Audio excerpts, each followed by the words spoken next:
오늘 중요 사건은 우리 염 교수가 미리 안 줘갖고 난 제대로 보지도 못했는데. 아, 죄송합니다.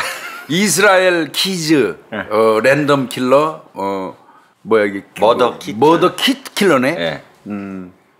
종교하고 뭐 연관이 있나요? 그러니까 종교 관련된 거 영향을 미친 사건으로 제가 선정을 했고요. 그런 것 같아. 딱 제목만 봐도 지금 그런 느낌. 그리고 유타주가 나오는 거 보니까 유타주가 아마 몰몬교 발상지죠. 네, 뭐 지금 많은가 봐요. 뭐 유타주 쪽에 이 종교 관련돼서 각 사건 사고 많이 일어나는 곳이잖아요. 네. 그리고 이제 이름이 이제 여러 개로 불려요. 이 인간이. 근데 이 인간이? 네, 랜덤 킬러로 불리는 거는 이제 왜 랜덤 킬러예요, 얘가? 랜덤이 교수 무작위란 뜻이잖아요. 한글로. 그러니까 그러니까 특성이 동일한 피해자가 없어요. 그러면 이거 변형적인 어떤 그 양태 범죄자예요? 예, 그러니까는 수사하는데 엄청 애를 먹고 애를 동일범이냐 아니냐 그 구분하기가 어려운 거잖아. 예, 근데 이제 그 진짜로 죽이려고 작정하고 연구한 킬러 중에 대표적인 케이스예요. 연구를 해요? 네. 그리고 할 때마다 각각 수법이 다르고. 예. 그러면 뭐 이런 범죄자 살인자 나오면 속수무책이에요. 예, 근데 이제 이 인간이 좀 젊어요. 저보다도 어리니까. 그러니까 최근 범죄자죠. 그래가지고 그 사건 내용이 더 많을 것 같은데 교수님 아시겠지만 연쇄살인 같은 경우 오래된 사람이 더 자료가 많잖아요. 이상하게. 맞아요. 예, 여기도 그래요. 그래서 자료가 많지 않고 그래서 좀 정리를 하느라고 제가 고생을 좀 했는데 일단 내용을 보면 제가 지금 10번째거든요. 그렇죠. 미국 연쇄살인 10번째인데 이전에 9명하고 완전 틀려요, 패턴이. 패턴이. 예. 그래서 연쇄살인은 맞지만 연쇄살인이라고 보기에 유죄 인정도 몇 명 안 받았고. 참 애매해. 미국이 생각보다 수사를 잘 못하더라고. 못해요. 못하는 걸 알 수 있어요. 요번에 그 염 교수가 저 외국 살인 사건 이거 해주는 거 지금 10회째인데 쭉 지켜와 보면서 내가 느낀 게 이 새끼들 그렇게 뭐 수사 잘하는 거 아니네 이런 느낌이 들더라고. 그러니까 그 MITH라고 그러잖아요, 교수님. 신화. 신화에 의거해서 그러니까 미국의 그 엔터테인먼트나 어떤 필름 인더스트리라고 그러잖아요. 그러니까 영화 산업이 소재로 잘 담은 거죠. 그 칸무비라고 해서 옛날에 리셀 웨펀이나 다이아드 기억나시잖아요. 다이아드. 그런 데 나오면서 형사들이 뭐 스타스키와 허치라고 교수님 때 기억나시죠? 그거 엄청 재밌게 봤지. 스타스키 허치 2.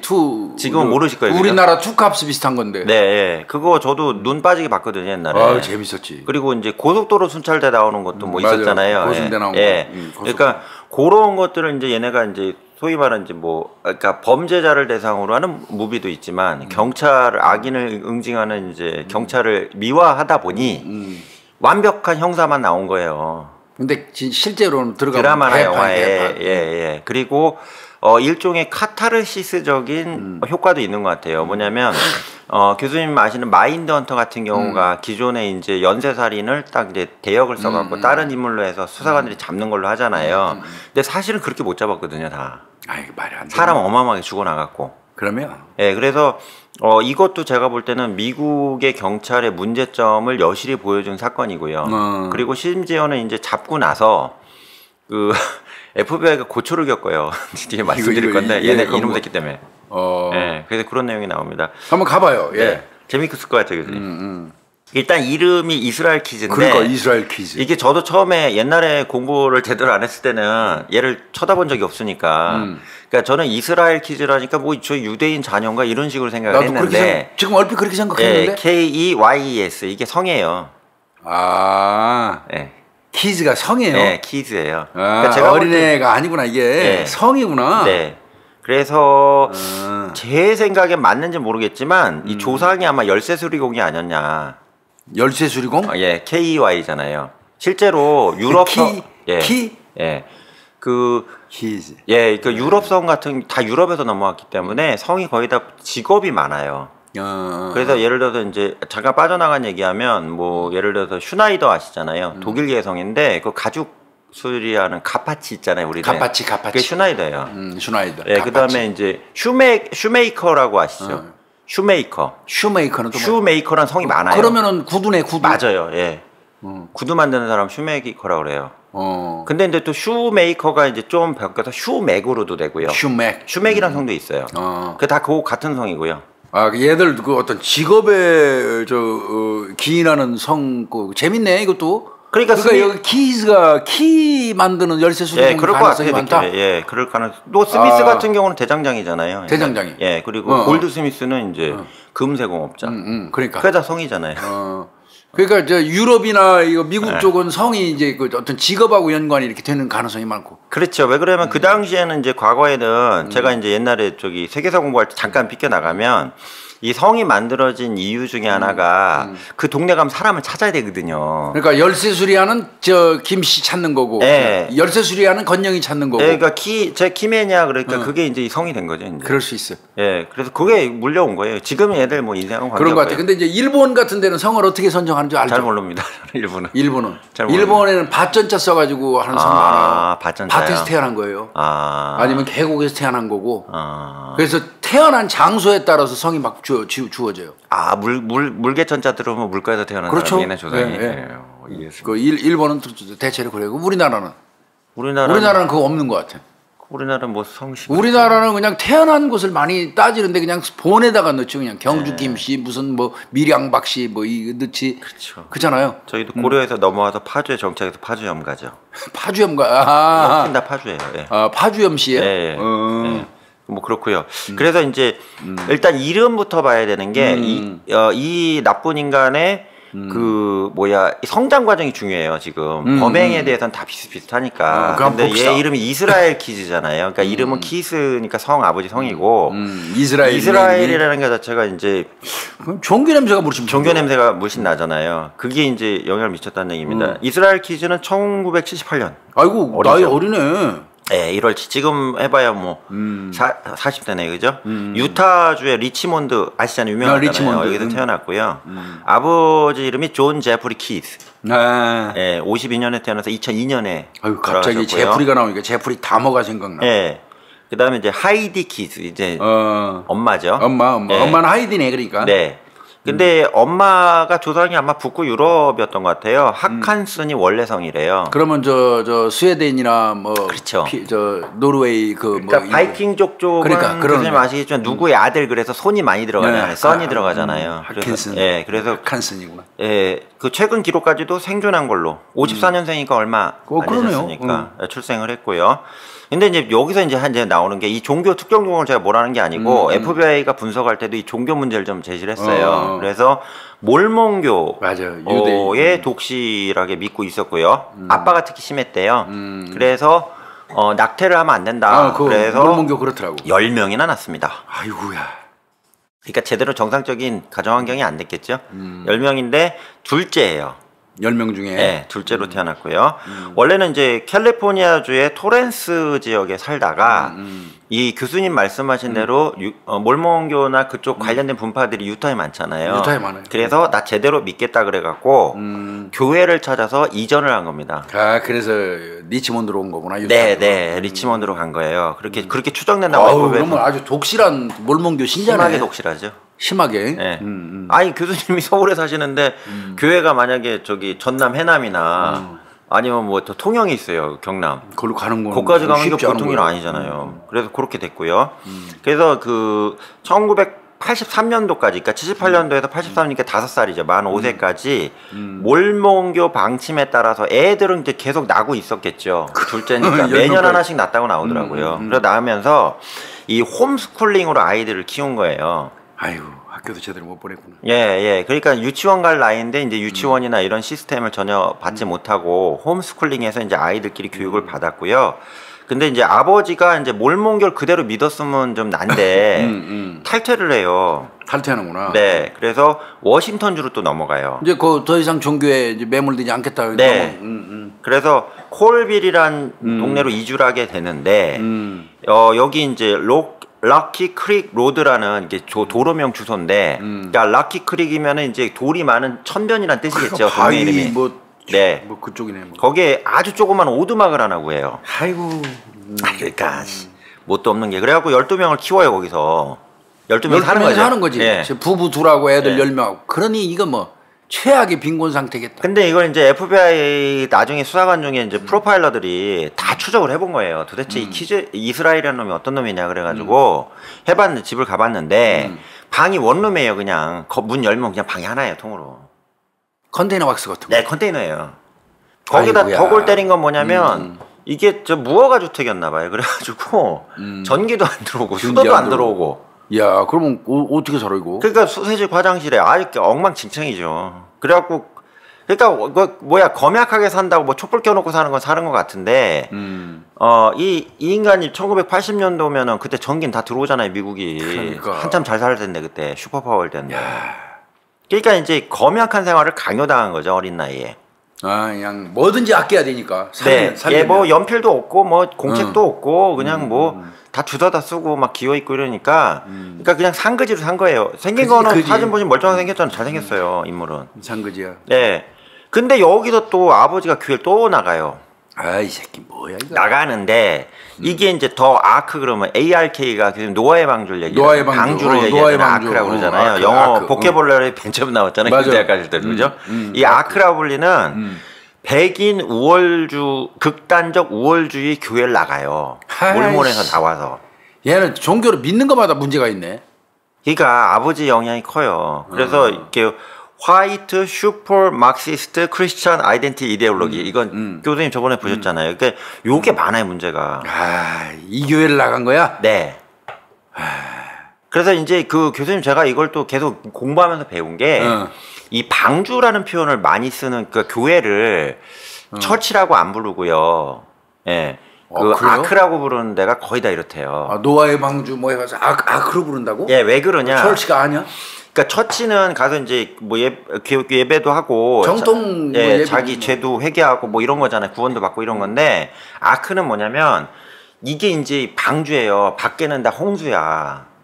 다 밖에 환경이 다 저기 자본주의와 우리가 그 테두리 속에만 있어야지 안 죽는 거야. 네, 우리는 선택받은 생명체고 그 성서에 나오는 식으로 그러니까 왜 암수 한 쌍씩 해서 키우잖아요. 우리는 이런 거고 저 밖엔 다 마귀 새끼들 천지야 이런 식으로 하는 게 아크래요. 그러니 이게 얼마나 참 황당하죠. 극단적이야. 네. 그래서 KKK당 같은 경우도 예배당으로 안 부르잖아요. 그래서 주로 이제 아크나 이런 뭐 이렇게 뭐랬죠 성서에 나오는 뭐 이렇게 뭐랬죠 성물이나 장소 있잖아요. 이걸로 표현을 한대요.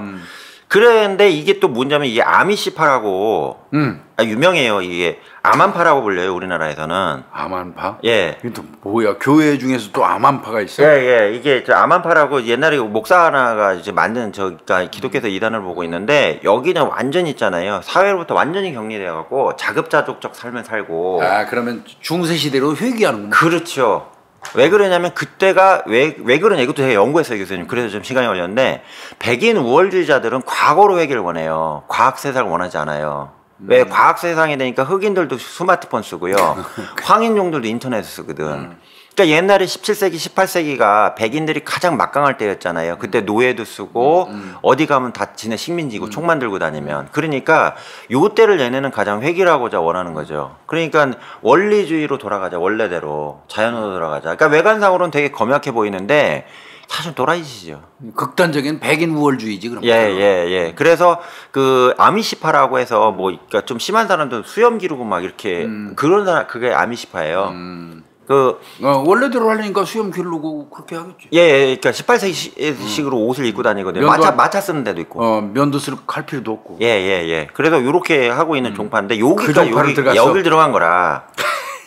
그래갖고 이제 그 문제는 뭐냐면 이때 또 교회를 하나 또 나가요. 동시에 다른 교회를 또 나가요. 그래서 크리스찬 이스라엘 커버넌트 처치라고 또 있대요. 이게. 예, 이건 또 영국 이스라엘리즘이시대요.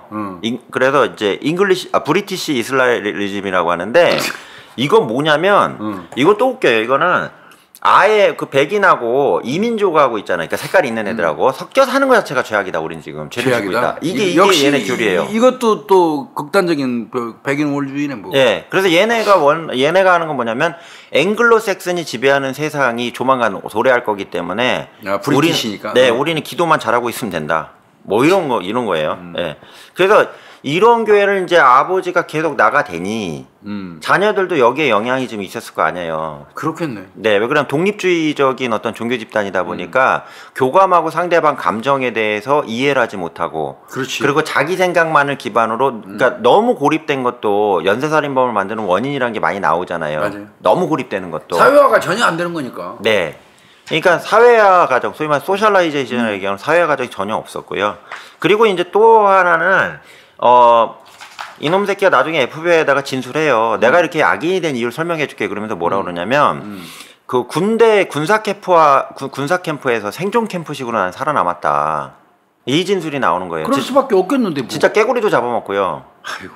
진짜 뭐 저기 뭐 뱀장어도 잡아먹고요. 그러니까 5만 가지 먹을 수 있는 건 다 먹었대요. 10명의 아이들이 돌아다니면서. 왜 그러냐, 그 작업자족이네. 그 오두막에 12명이 살 수가 없잖아요. 그래서 이제 텐트 쳐놓고 거기서 살았대요. 그러니까 뭐 작업자족이야. 예, 작업조적 해야 되는 거죠. 그러니까 막 토끼도 잡아먹고. 네. 그러니까 이제 여기서부터 이제 군사 캠프만. 전문 분석가들은 얘가 이때부터 살생을 본인이 하려는 게 아니라 별로 감흥이 없겠다. 먹고 살아야 되니까. 뭐 토끼도 때려잡고 뭐 그런 얘기 다 나와요. 생존의 수단이니까. 예. 죄의식은 전혀 없는 거지. 생명에 있는 것들에 대한 죄의식은 안 느끼는 거지. 그러니까 이게 사실 아동학대 이 부분은. 그러네. 왜 그러면 방치잖아. 먹고 사는 게 문제가 되는 것도 아니고, 그 당시 미국이 경기가 가장 좋을 때라 복지 시스템도 막 구현이 될 텐데, 아이들이 가서 또 토끼 잡아먹고 다람쥐 잡아먹고 이거 깨구리 잡아먹고 이게 말이 안 되잖아요. 이러면서 이제 좀 상태가 안 좋아지기 시작을 한 거죠. 그래서 이제 그 또 하나는 뭐냐면, 아까 얘기한 그 두 개 교회가 전부 다 백인 우월주의에다가 그렇지. 사회적으로 고립주의잖아요. 그러니까 집단 농장이 있었대요. 그래서 거기 가서 일해야 돼요. 부식을 구해와야지 뭘 먹을 거 아니에요. 12명이 밥을 먹어야 되니까. 그러니까 그 강제 노역에 동원이 된 거죠. 쉽게 얘기하면. 가서 이제 그 노동도 하고요. 그 다음에 이제 그러니까 특히 이제 그 교회 사람들하고 부모들은 저기 그래도 교회니까 함부로 뭐 생명 죽이지 마 이렇게 얘기했는데, 자기는 그거에 반해서 먹을 수 있는 건 다 잡아먹었다 이렇게 표현을 하는 거죠. 살아야 되니까. 살아야 되니까. 그래서 이스라엘의 이 사람이 FBI 요원한테 얘기하는 게 뭐냐면, 나는 생존을 위해서 그렇게 살아왔고 그게 나의 본체고, 이게 나의 그 어떤 뭐라 그러지, 지능적인 범죄성을 키웠다 이렇게 진술을 했어요. 나중에 이제 혐의가 몇 개가 인정이 되니까. 본인도 모르게 공격성은 엄청 강화됐겠네. 그렇죠. 그러니까 이제 이게 좀 이런 말씀드려서 죄송하지만, 최근에 이제 푸틴이 최근에 한 전술 전략 중에 뭐냐면, 20년 동안 소년 군사 캠프를 운영을 했잖아요. 맞아요. 러시아에서. 그래서 거기 수료한 친구들이 한 4,500만 명 된다고 그러대요. 그래서 지금도 아시겠지만 러시아가 지금 지금 전쟁 원래 2개 정상이잖아요. 그 사이즈면. 지금 교착 상태면은 졌다고 봐야 되는데. 그렇지. 근데도 푸틴에 대해서 지지율이 90% 이상 나오는 건 걔들이. 공격성을 이제 그 세대를 키운 거예요. 여자애들도 이제 군사교육 받고 막 그랬으니까. 걔들은 뭐 지지하겠지. 예, 끝까지. 그래서 그거랑 좀 비슷하다고 보면 될 것 같습니다. 그래서 이제 이스라엘이 FBI 여기 분석하는 이 장면, 이게 지금 진술하는 그 장면이거든요. 이때 이제 2012년도죠. 이때 뭐라 했냐면, 자신의 사회적 고립은 자신이 잘못된 방향으로 나아가게 만드는데 원인이 되었다. 그럴 수밖에 없지. 일단 부모님을 일단 탓하는 거고요. 예. 두 번째는 다른 일상적인 가정을 보면서 분노를 느꼈다. 이게 두 번째 중요한 거예요. 아, 이제 반감을 느끼는구나. 그래서 이제 이 친구, 저 친구가 죄송합니다. 이 나쁜 놈이 나중에 뭐라고 그랬냐면, 이제 숲에서 있잖아요. 이거 기록이 거의 안 나오는데, 숲에서 이제 막 뭐 깨구리 잡으러 막 다녔을 거 아니에요. 근데 거기 캠핑을 오는 거야. 다른 자기 또래 잘 먹고 아이들이 잘 사는 엄마하고 캠핑카 가져와서 그 자연이 좋으니까요. 맛있게 먹고. 거기서 막 바베큐 구워 먹고 하는데 그걸 쳐다보고 있는데, 그러니까 부럽다도 부럽다인데 이제 화가 나는 거죠. 그럴 수 있어. 왜 쟤는 행복하지, 나는 이렇게 불행하고. 네, 이런 거 좀 나왔다 그러고요. 분노가 이제 누적되기 시작. 네, 그리고 이제 그게 이제 극단적으로 한 게 뭐냐면, 저걸 좀 부셔버려야겠다, 저런 행복함을. 그러니까 자기 부모에 대한 어떤 이런 것보다는 저걸 부셔야겠다 이런 식으로 해서, 부모에 대해서 원망하거나 이런 건 요 정도만 나와요. 근데 그 제가 볼 때는 특히 아버지가 종교적인 이유로 가스라이팅을 하지 않았냐 이런 식이 좀 보여지고요. 그 과정에서 부모에 대한, 그리고 가스라이팅 당한 사람이 자기 가스라이팅 한 사람 원망 잘 안 하잖아요. 안 하지. 네, 그러니까 이제 대상자만 공격을 생각했다는 얘기죠. 그리고 이제 그 다음에 이제 청소년기로 넘어가는데, 이때부터 이제 친구들 진술이 나오는 게, 그 비비탄 총 있잖아요. 그걸로 닥친 대로 주변에 뭐 개나 고양이 보인 대로 막 싸질르기 시작을 하고요. 그 다음에 이제 남의 집에 들어가서 물건 훔치는 걸 상습적으로 많이 했대요. 되게 많이 했대요. 상당히 많이 했대요. 그럼 이건 왜 그러냐? 아까 잘 사는 사람들 그거 그렇죠. 그러니까 가지고 싶은 게 많기 때문에 그걸 이제 절도라는 방식으로 해서 했고요. 이 키즈가 나중에 이제 범죄 사실 관련해서 이제 조사가 하는 과정에서 침입 강도 사건이 엄청나게 많아요. 침입 강도. 네, 주택을 침입을 해갖고요. 그 요게 나옵니다.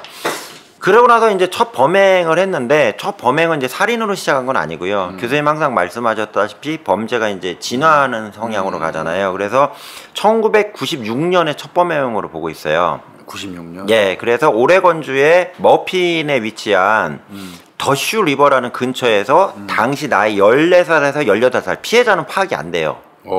예, 14살에서 18살 사이 여성으로만 추정이 돼요. 이 여성을 길거리에서 쫓아가다가 스토킹을 하다가 이제 납치를 한 거죠.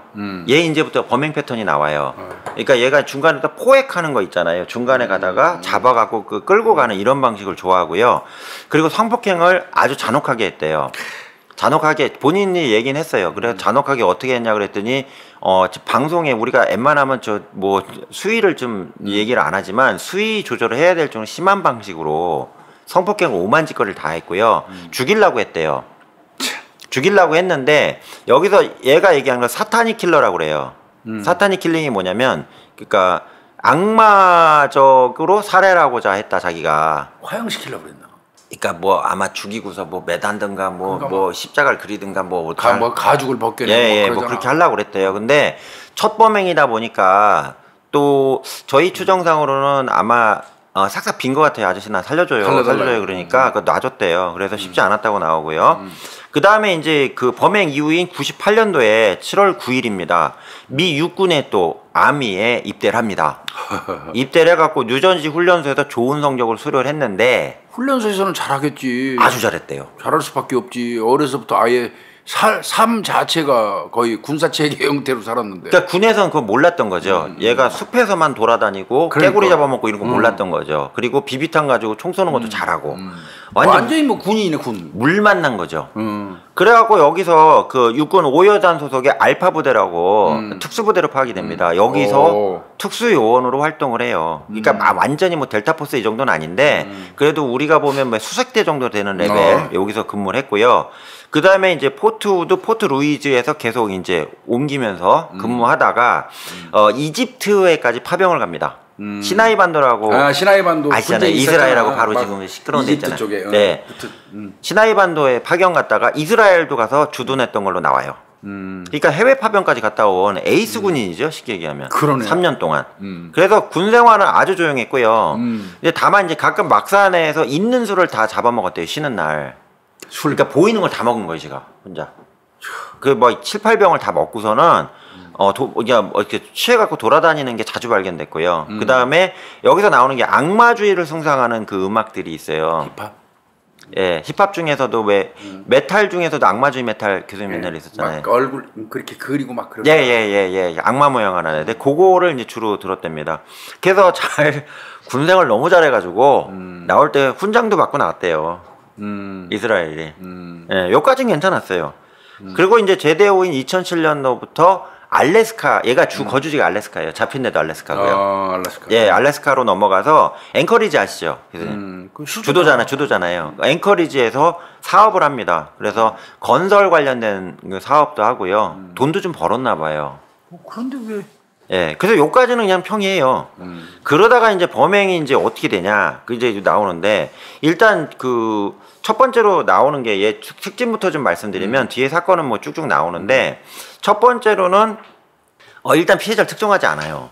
특성을. 특정이 없네. 예. 그러니까 걸리면 공격하는 방식이에요. 와. 그러니까 지나가다가 예를 들어서 이제 뒤에 나오는데, 지나가다 한 여성이 커피를 팔잖아요, 커피점에서.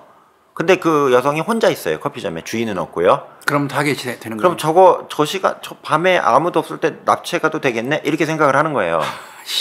그냥 그게 다예요. 그리고 바로 하지 않아요. 바로 하지 않고 계속 이제 보는 거예요. 그러면 이제 교수님 그 정도면요. 그 여성하고 접촉을 하지 않을까요? 그 커피를 뭐 먹으면서 대화를 나눈다던가 말이라도 걸 거 아니에요. 근데 이스라엘 키즈는 절대 안 했어요. 얘 원칙이 뭐냐? 저 사람하고 말을 절대 섞으면 안 된다. 그냥 지나가는 사람일 뿐이어야 된다. 몇 번을 봤어도 그러니까 엮이면 안 된다 이래가지고 절대 대화를 안 나누고요. 그냥 딱 찍었다가 뭐 한 달이든 2년까지예요 최장. 2년 후에 공격을 하는 방식으로 랜덤으로 걸어버린 거죠. 집요하네. 이게 사냥꾼이 덧 놓고 기다리는 거랑 비슷하네. 그렇죠. 그러니까 이게 앞서 막 마구잡이로 걸리면 다 죽여 이게 아니라 얘 같은 거 걸리면 죽이긴 죽였지만 기본적으로 계획을 딱 세워가지고 기승전결까지 플랜을 짜놓고 적당한 시기 딱 타이밍을 봐서 공격한 케이스란 얘기입니다. 두 번째는 뒤에도 나오는데 얘가 알래스카에 있잖아요. 알래스카 하면 교수님 중간에 캐나다가 껴 있잖아요. 그렇지. 그러니까 비행기 타고 다니면서 범행을 저질러요. 광범위하네. 예. 그러니까 이게 뭐 점프를 그냥 한두 거리가 아니고 보통 1000km 이상을 점프를 많이 시켜버리니까 관할이 다 다르니까 이게 뭐 범죄의 어떤 공통점 찾기도 어렵네. 그렇죠. 쉽게 우리 기준으로 설명하면 일본에서 범죄 저지르고 한국 와서 서울 와서 잠자고 있고 이런 개념으로 이해하시면 돼요. 예, 그렇게 되기 때문에 이게 정리가 안 된다는 얘기입니다. 그 다음에 또 나온 게 뭐냐면 얘는요 그 현장에서 범행 도구를 구하지 않아요. 자기가 범행 도구를 미리 갖다 놔요. 심어놔요. 네, 거기다 갖다가 이게 머더 키트입니다. 그 유명한 이게 얘 살인의 핵심이거든요. 그래서 도구를 미리 갖다 놓는. 그러니까 어떻게 묶고 어떻게 깔로 찌르고 어떻게 총으로 쏴 죽이고 이걸 다 계산을 해놨다가 그걸 이제 동그란 원통이나 박스 같은 데는 해놓고서 흙에다 파묻는다던가 못 찾을 옥상에 올려놓는다던가 이런 방식으로 해서 접근한 다음에 갈 때는 아무것도 안 들고 가요. 미리 다 갖다 놨으니까. 네, 그걸 다 꺼내서 그걸로 다 써버리는 거죠. 그래서 요게 지금 나와 있는 거고요. 그 다음에 이 이스라엘 이 인간이 유죄로 인정받은 게 거의 없어요.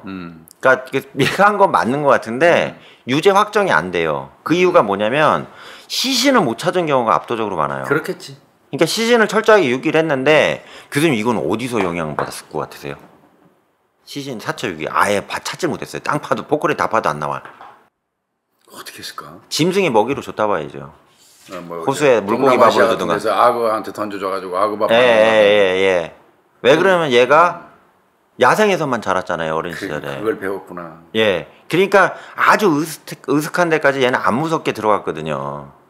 예, 그러니까 일반인은 도저히 들어갈 수 없는 숲 있잖아요. 이런 데까지 다 갈 수, 늦까지도 다 살아봤기 때문에 이게 황당한 게 뭐냐면 분명히 얘가 근처에 접근하고 얘가 죽였으려고 거의 뭐 정황상으로 100% 다 맞는데 시신이 안 나와. 시신이 없어. 어디 갔는지 없어. 그러면 아니 미국 법이라고 저기 시신이 없는데 어떻게 유죄 판결을 해요? 실종 사건인데. 그러니까 요렇게 한 거예요 이게. 아, 이 새끼 아주. 또 이제 황당한 게 죽일 때 그러니까 여성만을 쾌락 대상으로 했어요. 남성은 그냥 저 죽이는 도구로만 사용한 거고 동성애적 기준은 안 나왔기 때문에 그래서 남성 같은 경우는 이제 원샷 원킬 총으로 한 방에 죽인다던가 이렇게 정리를 했고요. 그 같이 있는 여성들 같은 경우는 제가 다시 한번 말씀드리지만 방송에 할 수 없을 정도로 어마무시한 방법으로 성공격을 있는 대로 다 해버리고 여성이 만진창이가 된 상태에서 목을 졸라 교사를 하면서 숨이 넘어가는 모습을 보면서 쾌락을 느꼈다. 이렇게 진술했다는 얘기입니다. 전형적인 연살인 보면. 그죠? 끝판왕이네요. 예. 그래서 그렇게 했고요. 그 다음에 이제 FBI와 관련해서 가장 심하게 싸운 게 얘가 또 웃겨요. 또 뭐라냐면 자기는 어린이를 죽인 적이 없대요. 당연하지 뭐. 그리고 어린 자녀를 둔 부모를 살해한 적이 없대요. 아, 어린 자녀를 둔 부모를. 예. 그래서 너 왜 그랬냐 이렇게 물어봤대. 처음엔 FBI 수사관이 맞춰줘야지 막 뿔 거 아니에요. 아, 왜 그랬어요? 이스라엘식 그랬더니 뭐라냐면 레이니 키즈라고 자기 딸이 있어요. 딸이 있는데 이 딸이 나중에 성인이 돼서 자기는 어차피 잡힐 건데 잡히고 나서 아동하고 아동이 딸린 엄마를 죽였다고 하면 날 뭘로 보겠냐. 나는 그게 겁이 나서 차마 그렇게 범행을 못했다 하는데 말 같은 소리를 뒤에 나와요. 교수님 많이 했어요. 그래서 1996년 98년 사이에 콜빌이라는 동네에서 최소 2명의 10대 여생을 살해한 걸로 확정은 해요. 다만 이제 유죄 판결은 못 받았고 이 당시에 이 근처에 이스라엘이 왔다 갔다 알짱된 것도 다 파악이 되고요. 동선도 얘가 동일하기 때문에 이 2명에 대해서는 범인이라고 확정은 돼요. 그런데 걔들도 시신 못 찾았구나. 그렇죠. 예, 자백도 없고 뭐 안 나온 거죠. 죽은 걸로는 보이는데 그래서 이제 본격적으로 이제 수사가 들어가는데 이게 교수님 지금도 헷갈리실 것 같으니까 말씀드리는데 다 따로따로 수사를 해요. 그래서 이제 여러 가지 첫 번째 다 거리가 뭐 1000km 이상이면 뭐 다 다른 관할이 다 다르지. 첫 번째 워싱턴주 경찰의 FBI가 붙어요, 같이. 네, 워싱턴주에서 4건의 살해 혐의로 이 이스라엘을 본 거예요. 그러니까 이제 이때는 뭐 교수님 아시겠지만 그래도 CCTV도 있고, 그렇지. 신용카드도 있고, 또 차 동선에 대한 뭐 블랙박스도 나오기 시작하고 막 이래가지고 기본적으로 완전히 빠져나갈 수는 없었거든요. 그래서 4건에 대해서 수사를 했어요. FBI고 협조 수사를 했는데 문제는 뭐냐, 이스라엘이 죽은 4명, 실종이나 죽은 걸로 보이는 4명에 대해서 이스라엘이 근처에 알짜리는 건 다 확인이 됐는데, 문제는 이제 저기 시신이 또 오는 거라. 참. 예. 시신 처리를 어떻게 했을까, 이렇게 진짜. 그래서 이게 이제 최고 이제 엮인 거죠. 그래갖고 체포도 못하고 기소도 못해요. 이게 워싱턴주 실패가 첫 번째고요. 그 다음에 플로리다주, 이것도 다 스테이트 폴리스예요, 이게. 교수님 아시잖아요. 스테이트 폴리스면 거의 준연방경찰이라며요. 세죠, 거기는. 네, 그래서 여기서 이제 보카 레튼이라는 지역이 있는데 이 보카 레튼 지역에서 2007년도에 발생한 여러 살인 사건과 관련해서 이스라엘을 용의자로 본 거예요. 그래서 총 3건에 대해서 봤는데 이 3건이 뭐냐면 역시 또 이것도 애매해요. 첫 번째는 뭐냐, 엄마와 그 자녀가 있었는데요. 쇼핑몰에서 증발이 돼요. 네, 쇼핑몰 들어온 것까지 확인이 돼요, CCTV로. 근데 그 이후로 뿅 사라졌어요. 이야. 예. 근데 둘 다 없어졌어요. 시신도 못 찾았어요. 죽은 것 같아요. 죽은 것 같으네. 예, 요게 하나가. 아니 근데 지는 애 어린 자녀 있는 애 안 죽인다며. 그게 거짓말이라니까 이게. 예. 그러니까 이게 거짓말이고. 예. 이게 하나가 유력한 용의자로 봤고요. 두 번째 사건은 뭐냐면 또 엄마하고 어린 자녀하고 차 안에서 시신으로 발견된 거예요. 애기하고요, 엄마하고. 총을 난사해버려가지고. 총을 쏴가지고. 네. 이것도 얘가 한 걸로 추정돼? 예. 이게 두 번째 거고요. 이게 그때 2007년도에 3건이 연타로 터진 거예요. 세 번째는 뭐냐면 엄마와 또 자녀가 납치가 돼요. 어린 자녀가 납치된 다음에 4-5시간 정도 잡혀있던 걸로 파악이 돼요. 그래갖고 이제 벌벌 떨고 있는데 갑자기 범인이 가라, 재미없다, 이로 보내주는 사건이 있었어요. 그때 얼굴 못 봤나? 뭐 뒤집어 쓰고 있었겠지. 예. 이 3건이 이 보카 레튼이라는 지역이요, 되게 조용한 동네래요. 그게 별일이 없는데 이게 생각해보세요, 교수님. 엄마하고 애하고 쇼핑몰 갔다 하나 사라졌어. 죽은 것 같아. 또 엄마하고 애가 하나 있는데 차에서 총 연타로 맞아 죽었어. 또 엄마하고 아이하고 잡혀갔는데 또 4-5시간 죽을 뻔하다 풀려나. 이게 연타로 터지니 얼마나 웃겨요. 이건 동일방송행 비슷하죠. 그래서 이때 지금 패턴으로는 이스라엘이 이런 패턴을 공격하는 게 그때 흥미를 느껴서 하지 않았냐. 왜 연타로 일어났기 때문에 웬만하면 다 이렇게 안 하는데, 근데 이제 3번째 사건에 엄마하고 자녀가 풀려났잖아요. 풀려났는데 이때부터 이제 이스라엘의 윤곽이 나타나기 시작한 겁니다. 그렇지. 첫 번째 와서 이제 뭐냐면 검은색 마스크하고 선글라스를 끼고 있었다. 그러니까 완전 뒤집어 쓰는 거 있잖아요. 이게 뭐 특수부대나 강도도 쓰는 거예요. 눈만 뻐끔 나오고. 네, 그거 있었고. 두 번째는 키가 좀 컸다. 백인인데 키가 큰 걸로 파악이 되고, 운동으로 아주 단단해갖고 완전 근육질이었다. 진짜 특공대 같이. 예, 이렇게 나오고요. 머리카락이 길다. 이게 나온 거예요. 왜 그러냐면 이게 복면을 썼는데도 이 밑으로 내려오니까 이걸로 파악이 된 거죠. 그래서 이러면서 이런 놈이 있구나. 잡지는 못했는데 이게 이제 파악이 되기 시작한 거죠. 인상차기가 최초로 나온 거네. 네. 그 다음에 이제 2012년 가을경에는 뉴욕 경찰에서 이제 나중에 잡히고 나서 진술을 해요. 내가 2012년에 한 명 죽였는데 그냥 뭐 이렇게 죽였다, 이렇게 얘기를 했는데 그것도 또 시신을 찾아내지 못해요. 자백을 했는데. 그래서 피해자를 못 찾은 거네. 예. 제가 황당한 건 뭐냐면 경찰이 이스라엘에 대해서 너 이거 범인이냐 하는 거는 증거도 없고 물증도 없고 시신도 없고 단지 추정이네. 반대로 이스라엘이 내가 이렇게 죽였어요 하갖고 장소까지 정확하게 특정했대요. 날짜까지. 근데 가면 뭐예요? 그게 사람이 없는데. 그러니까 이런 방식으로 정리가 됐다는 얘기입니다. 그리고 나중에 이제 이 엽기가 뭐냐면 얘 돈을 많이 벌었대요. 그래갖고 교수님 4헥타르면 엄청 크다며요.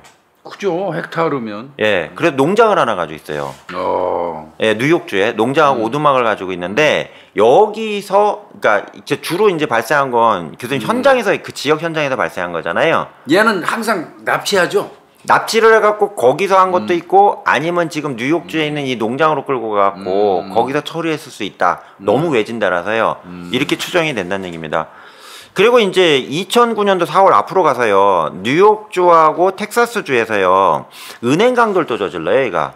가지가지한다. 네, 그래서 투퍼레이크에 있는 커뮤니티 뱅크 지역 은행에서 무장 강도해갖고 FBI에서 또 저기 수사받았고요. 2009년 또 같은 4월인데 데보라 펠트만이라는 여성을 살해한 후에 뉴욕주의 터퍼레이크 근처에 암매장한 사건의 범인이라고 수사가 당국이 주장하는 거예요. 이거는 확정한 게 아니고요. 이런 사건도 있었고요. 2011월 6월에는 버몬트주로 갑니다. 또 멀리도 가요. 버몬트. 예, 그래서 엑세스라는 동네에서 빌과 로레인이라는 부부를 살해하는 로레인 커리어라는 부부를 살해하는데 이게 이제 결정적으로 본격적으로 얘가 드러난 사건이에요.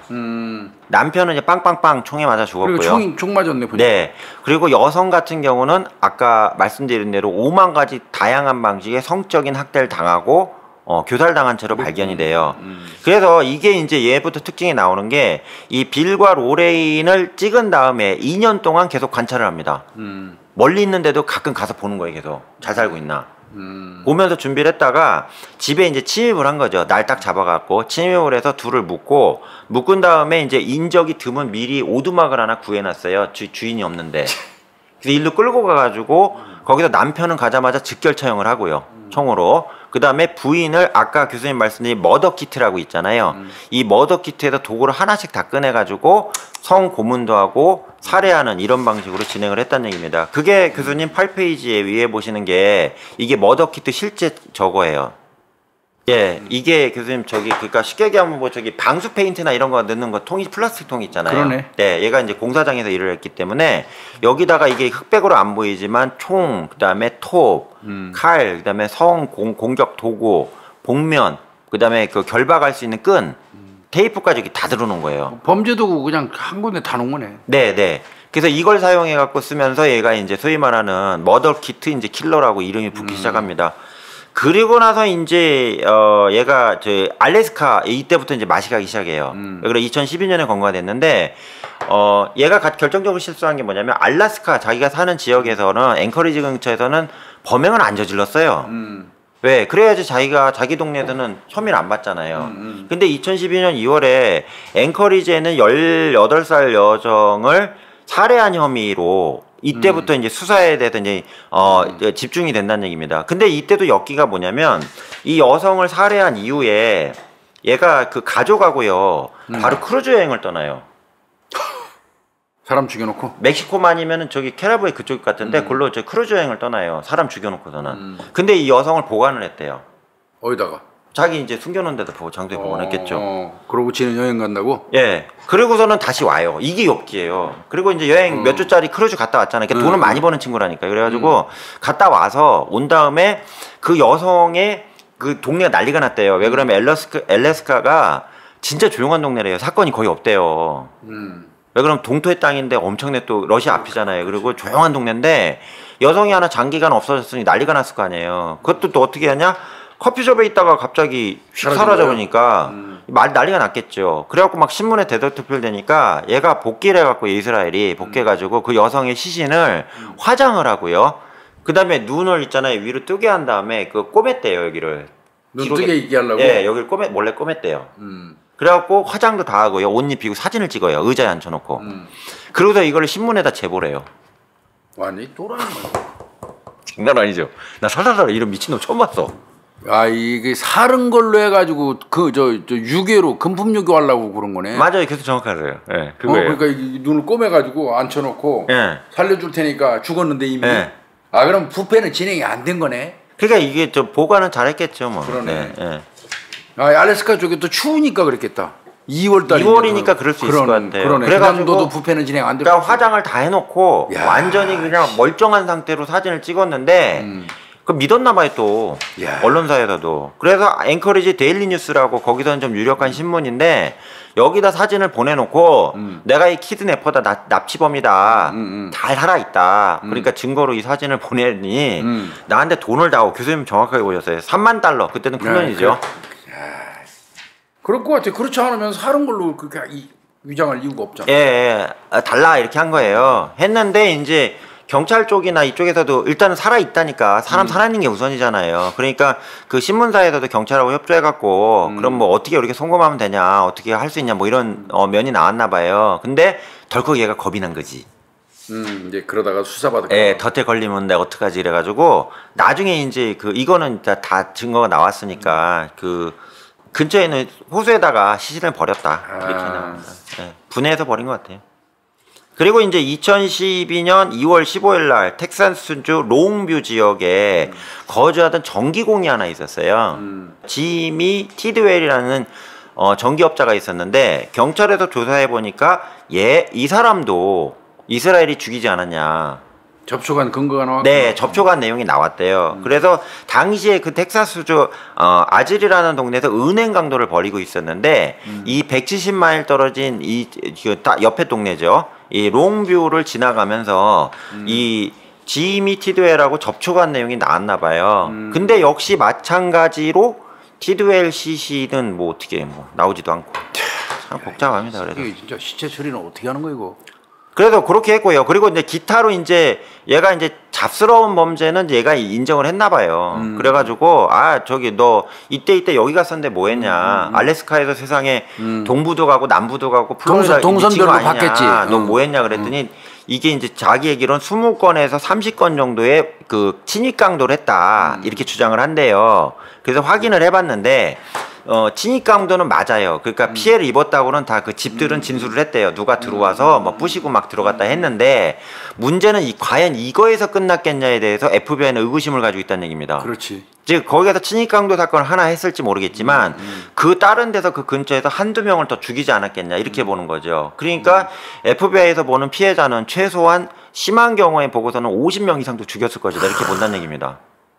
참 무섭죠. 야, 이런 놈이 다 있어. 예, 그래서 총 2001년도부터 2012년까지 이렇게 했고요. 그래서 결과적으로 이제 정리한 건 11건의 살인 사건을 저지른 걸로 보고 이걸로 기소를 쳤고요. 이거 관련해서 이제 재판을 계속 받고 있다가 이제 웃기게 죽죠. 뭐 어떻게 된 교도소에 자살해 버려요, 그냥.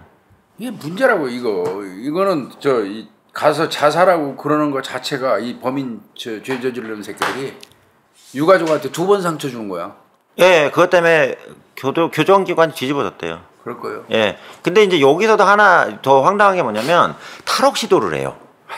예, 데이터는 없는데 탈옥 시도를 해가지고 성공할 뻔했어요. 와. 그래갖고 교도소에서 놀래가지고 교도관을 2명씩 붙여갖고요. 속된 말로 이제 용변 보는 것까지 다 쳐다보게 해놨었대요. 2명을. 근데 요 사람들이 살짝 그 틀어진 사이에 목숨 끊어버린 거죠. 이게 좀 황당하게 좀 됐습니다. 그 다음에 이제 그 정리를 하면 범행 특성과 관련해서 이 이스라엘이 가지고 있는 여러 가지 요소들이 있는데 첫 번째는 뭐냐면 시간 투입을 엄청나게 많이 한 살인범이라고 나옵니다. 끈질기게 저거 하네. 기다릴 줄도 알고. 네, 그래서 시간을 죽여가면서 타임미터라고 그러잖아요. 시간을 먹으면서도 차분히 기다렸다가 그러니까 쉽게 얘기하면 피해자를 저축해놨다고 표현이 나와요. 저축을. 그러니까 이 얘를 죽일 건데 2년 후에 죽이든 1년 후에 죽이든 죽일 거예요 무조건. 터미네이션 할 건데 얘를 이제 리스트에 저장을 해놓은 거죠. 아이씨. 그래서 이걸 저축형 연쇄살인이라고도 불러요. 너무 흉악한데. 아이씨 끔찍하다. 예, 그러니까 세이브를 해놓은 거예요. 그러니까 무슨 얘기냐면 교수님, 요 셋이 있을 때 얘가 1번, 얘가 2번, 얘가 3번으로 피해자가 정리가 돼 있잖아요. 근데 저축해놨다가 2번을 먼저 죽이고 3번 갔다 1번 갔다 이런 패턴을 보여요. 그러니까 아주 나쁜 놈이죠. 그래서 상황을 봐놓고서는 저 사람을 다 죽여야겠다 딱 꽂히는 순간에 언젠간 죽이게 돼 있는데 그러네. 그 과정이 시기가 언제냐에 대해서 그 도출하거나 특정할 수 없다는 특징이 첫 번째로 나옵니다. 두 번째는 뭐냐면 제가 말씀드린 사건은 그래도 FBI가 추정을 해서 목 졸라 살해했네, 총으로 쏴 죽였네 이렇게 나오지만 대부분의 그 피해자들 관련된 내용을 얘가 진술을 못하는 게 하도 다양한 방법으로 죽이다 보니까 본인이 혼선을 빚어갖고 얘기를 못할 수도 있다 이런 진술도 나와요. 그럴 수 있어. 그럴까요, 교수님? 야, 뭐 살해의 어떤 방법이 패턴 자기만이 가지고 있는 패턴을 이용한다면 얘기하기가 편찮아요. 네. 쟤할 때는 내가 어떻게 했고, 쟤 죽일 때는 어떻게 했고, 얘 죽일 때는 어떻게 했고 이게 기억 안 날 수 있죠. 들쭉날쭉 해버리면. 수십 번 저지르고 잡은 애 그런가요, 교수님? 야, 이 새끼 진짜. 이거 보통이 아니래요. 그래서 그리고 또 하나는 그 지금 교수님 이게 다 강력 사건이잖아요. 뭐 은행 강도조차도 강력 사건인데 이걸 수사하는 기관들이 대부분 그러니까 지역 경찰이 아니고 주경찰급 사이즈 이상의 엄청 큰 조직들, 심지어 텍사스 레인저도 나오고요. 그다음에 플로리다 스테이트 폴리스도 나오고요. 워싱턴 스테이트 폴리스도 막 나오는데 이게 원체 뚝뚝 끊어지고 패턴이 틀리다 보니까 이게 뭐지? 하고서는 이제 연계가 안 되는 거죠. 연계 안 되는 거지 전혀. 예, 그래서 그렇게 돼 있고요. 그 다음에 피해자를 선정할 때 완전 무작위예요. 본인도 얘기를 했는데 너 그거 왜 골랐냐고 FBI 그 수사관들이 물어보니까 그냥요 이거예요. 그러니까 일정한 패턴이 없으니까 추정하기가 힘들죠. 환장하는 거예요. 그래갖고 수사관들이 나온 지금 후일담에 나오는 것 중에 그냥요 뭐 이런 식으로 얘기를 해버리니까 죽이고 싶었대요 진짜. 그렇겠어. 사람 목숨이 왔다 갔다 하는데 얘기도 빈정빈정대고 얘기하고 앉았고 이런 문제가 있었다는 얘기입니다. 그 다음에 또 하나는 같은 장소에서 절대 같은 범행을 저지르지 않는다. 한 번 했던 곳에. 예, 근처도 안 가요. 철칙이고요. 그냥 그리고 한 1000km 이상 날라다니면서 예, 이걸 어떻게 잡어? 예. 그리고 이제 그 이전 연쇄살인범하고 틀린 게 이때는 이제 모바일 기기가 대중화된 시기였다 보니까 무조건 집에서 출발하는데 알래스카에서 출발할 때부터 핸드폰을 아예 안 써요. 통선 파악이 안 되게 하는구나. 네, 아무것도 안 써요. 안 쓰고 그 다음에 캐시를 있잖아요. $1000 이상 들고 와서 다 현찰로만 쓰고요. 카드 사용 안 하고. 심지어는요 얼마나 무섭냐면 이거 제 기록 힘들게 찾았는데 $10짜리부터 해갖고요 이렇게 그러니까 작은 거 $1짜리일까요? 이걸 왕창 들고 다녔대요. 왜 그러냐? 거슬러 주는 과정에서도 자기 인상 파악이 될 수 있기 때문에 딱 정확하게 맞춰서 줘버리는구나. 기억도 안 나게. 야, 무서운 놈이라니까. 이거 힘들게 찾았어 기록이. 야. 그러니까 교수님 보통 캐시라고 하면 그냥 $1000짜리 들고 와서 뭐 900 몇 달러 받아갖고 이렇게 하잖아요. 얘는 줄 때 딱 주고 그냥 퉁. 그러니까 받는 사람은 그 사람 얼굴도 기억 못 하는 거야. 예. 돈만 보는 거예요. 그 잔돈하고 있는 거예요. 이게 무서운 거라니까 이게. 진짜 이걸 교수님 처음 보셨잖아요. 특이하네 진짜. 그래서 일반 기록에는 교수님 그냥 캐시로만 했다 이렇게 나오는데 좀 더 디테일하게 한 기록을 찾아보면 가급적 거슬럼 돈을 받아서 얼굴이나 손을 마주치는 걸 안 하려고 그러니까 노력했다. 대화 자체를 안 하려고 했구나 그냥. 예. 말도 안 돼요. 그리고 아니 근데 1352원을 딱 맞춰서 딱 던져주면 그 돈을 받은 저 사람 입장에서는 1352원인지 세지 저 사람 얼굴 안 보거든. 그럴 거예요. 예. 그것까지 저 염두에 뒀다는 얘기잖아. 네. 와, 무서운 새끼고. 그리고 그 다음에 이동 경로는 최소 500km에서 맥시멈 1600km까지. 아이고야. 그래서 뭐 진짜 미국을 다 누비고 다닌 거예요. 비행기도 탔다, 뭐 배도 탔다, 오만가지 다 한 거라는 얘기입니다. 그래서 이게 결과적으로는 이제 잡히긴 잡혔는데 어떻게 잡혔냐면 교수님 그 마지막에 저기 알래스카에서 그 커피점 점원 있잖아요. 여자 점원 18살짜리요. 예. 근데 얘가 이제 그때 잡히려니까 그런 것 같아요. 첫 번째로는 자기 에어리어에서 범행을 저질렀다. 그렇지. 이게 첫 번째 문제였고요. 지 나름대로 금기를 깬 거예요. 그거. 네. 그리고 두 번째는 뭐냐면 알래스카 거기 주경찰 있잖아요. 칼 갈고 댐민 거예요. 그 검거도 알래스카에서 했어요. 왜 칼 갈고 댐겼냐? 여기가 정말 조용한 동네인데. 그렇지. 여자 점원이 커피점에서 그냥 사라졌어요. 뿅하고 실종됐고. 그 다음에 아주 평범한 진짜 사회생활한 여성인데 그리고 범인이라고 나타난 놈이 뭐 이렇게 사람 살아있다고 놀리다가 뿅 사라지고 3만 불 내놓으라고. 예. 그러니까 쉽게 그럼 시골 동네에다가 이제 돌 던진 거예요 완전히. 그러니까 이제 칼을 간 거예요. 그래갖고 엘라스카 그 지방검찰 있잖아요. DA라고 불리는 지방검사까지 칼 갈고 댐겼대요. 이거 꼭 잡아 죽여야 된다고. 그래가지고 이 사건이 하는데 이제 아까 얘기한 그 여성이 실종됐잖아요. 되고 나서 저 동남부 지역에서 카드 쓴 게 나온 거예요, 이게. 없어진 여성의 카드가 사용됐다. 너무 멀리 떨어져서 쓴 거죠. 한 2,000km에 떨어지니까 그 카드 내역은 나오잖아요. 그러니까 알래스카 주경찰에서 연락을 해갖고 야, 시장 그거 사람 죽은 것 같은데 그 여자의 카드거든. 이러면서 이제 그쪽 경찰하고 합치고요. 연계했구나. 근데 그쪽에 경찰에 합치니까 야 우리 이거 말고도 실종 사건가 또 있거든. 그랬더니 그래? 얘인가? 이러고서 또 합치고요. 그러다가 이제 주경찰 두 개가 들러붙으니까 FBI에서 이거 뭐지 하다가 들어오고요. 그러다 워싱턴 주 경찰청도 있다고 그랬잖아요. 플로리다요. 거기도 이것도 우리 거 같은데. 이러면 합친 거예요. 이게. 우리도 이렇게 단 거. 예. 그래갖고 이제 지금 말씀드린 게 그 카드 때문에 잡힌 거예요. 카드 때문에 추적 끝에 얘인 것 같아 그래갖고 이제 잡혔고요. 카드가 이놈의 동선을 말해줬겠구나. 네. 멀리 뛰게 하는 거를. 예. 그래서 얘가 이제 이 나쁜 놈이 이동하는 과정에서 돈이 떨어졌나 봐요. 그러니까 얘 방심한 거예요. 잡히려면 왜 그래 맞아. 뭐 이 때문에요. 금기를 지가 깬 거잖아. 네. 동네에서 했고. 예. 그 결국 신용카드를 먼 데라고 생각하고 방심하고 쓴 게 자기 동선이 드러난 거지. 네. 그래서 이제 앞서 또 교수님께 말씀드린 그 납치된 저기 모자 있잖아요. 모자가 머리카락이 길고 근육질이었다가 키도 좀 크고 백인에다가 이게 나왔잖아요. 그게 합쳐졌구나. 딱 합치니까 이제 FB에서 딱 보니까 빙고 이게 맞네 이렇게 된 거예요. 그래가지고 이제 합치면서 뚜드닥 했더니 이제 특히 알래스카 경찰하고 이제 합심해가지고 다 가져와봐라 했더니 이제 최소 11건은 살인하지 않았냐. 이렇게 보여진다는 얘기입니다. 그래서 특이한 당시에 유죄로는 3건 정도만 인정된 걸로 나오고요. 기록상으로는요. 완전히 확정된 게. 근데 이제 교수님 이러고 나서요 또 여죄가 또 나왔대요. 그래갖고 몇 건을 또 이거는 기록이 안 나와요. 몇 건에도 살인 관련돼서 진술도 있어요. 하려고 그러는데 그 과정이 이제 자살해버린 거죠. 야, 이 정말 특이한 범인이네. 네. 그리고 이제 교수님 하나만 더 말씀드리면 제가 여기 다 못 넣어서 수사관이 물어봤더니 너 그걸 도구 다 쓴 거 아니잖아 그랬더니 희죽었더니 다 썼어 그러더래요. 하나도 안 빼놓고. 그러니까 집요한 놈이란 얘기예요. 그래서 이게. 머더 키트 킬러. 예. 야.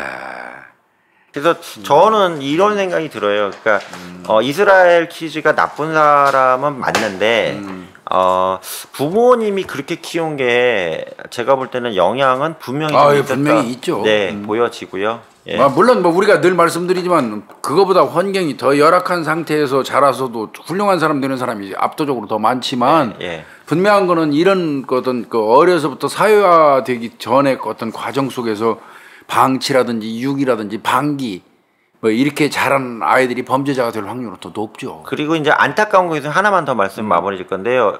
얘가 3년 동안 파병을 나갔었잖아요. 미군에 주둔하고 했는데 거기서도 했었어요. 이집트에서도 성폭행 혐의로 군사 경찰에 입건된 게 하나 있고요. 그래. 그 다음에 이스라엘 거기 그 시나이 거기가 붙어 있잖아요. 시나이 바다. 예, 그래서 이스라엘에서도 잠시 주둔해 있었는데 거기서도 성폭행 사건에 연루돼서 있었대요. 있었는데 이게 이제 미군의 일부 문제이긴 한데 이게 전시 지역인데 저 병사가 성폭행한 거 하나 가지고 그래 그냥 돈 물어주면 되지 이래가지고 그걸로 처벌이 됐다 하면은 얘가 여죄가 드러나거나 이전에 범죄가 드러나거나 그렇지. 아니면 군대 제대하고 나서 일을 사고를 많이 쳤잖아요. 그걸 좀 막을 수가 있는 가능성이 있었는데 맞아요. 이게 이제 입건된 것만 있고 처벌은 안 돼요. 그리고 심지어는 얘가 나와가지고 저기 무공포장까지 맞고 나오잖아요. 그러면 거기서 군사작전으로 뭔가 했을 거라고 보여지거든요. 그건 이제 군 경력이가 안 나오고 있는데 그 부분까지는 좀 그렇습니다. 수고했어요. 여기까지 잘했습니다. 특이한 사건 오늘 잘 들었습니다. 감사합니다, 교수님. 예.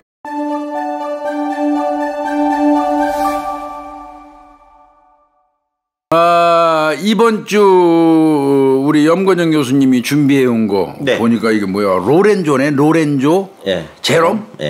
길리아드. 로렌조 제롬 길리아드 주니어. 주니어. 캔사스 시티 스트링러? 뭔 소리야 이게 스트링러가? 저도 처음에 교수님 이 사건 보면서 이게 좀 지금 살아 있어요.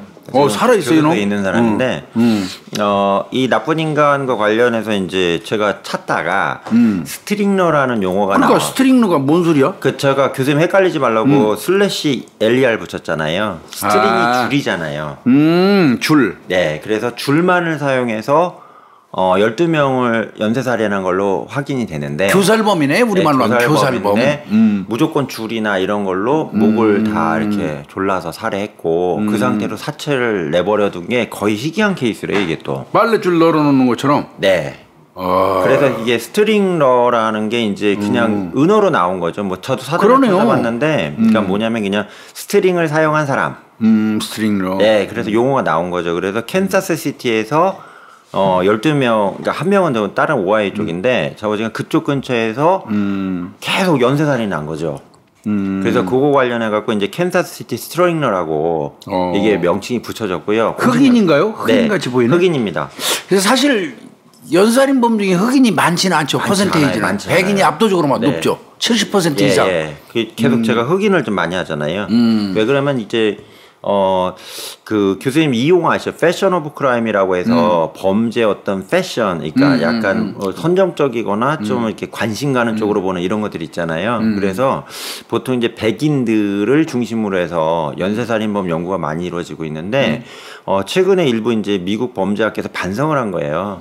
야, 우리가 흑인이 한 것도 정확하게 조사를 해갖고 해야지 뭐 저 백인만 연쇄살인이냐. 오해의 소지 때문에 그랬다고 그래요. 그렇죠. 초창기에는 맞아요. 인종차별한다 해가지고 흑인들을 좀 집중 포커싱 해버리면 인종차별한다는 오해의 소지가 많아서 사실상 이 범죄학자들이 좀 피했다고 그러더라고요. 네, 또 정확하게 말씀하신 거예요. 예, 그렇게 나와 있어요. 나와 있고 하지만 이제 사람 죽인 건 죽인 거니까. 그렇죠. 뭐 따질 필요가 없는 거지. 흑인, 백인, 히스패닉 따질 필요가 없잖아요. 그래서 이제 미국에서 나온 거고요. 그 특히 이제 이 나쁜 인간이 이제 잡혔을 때 너무 착한 아저씨로 주변에 평판이 있어가지고 그 당시에 착한 아저씨. 네.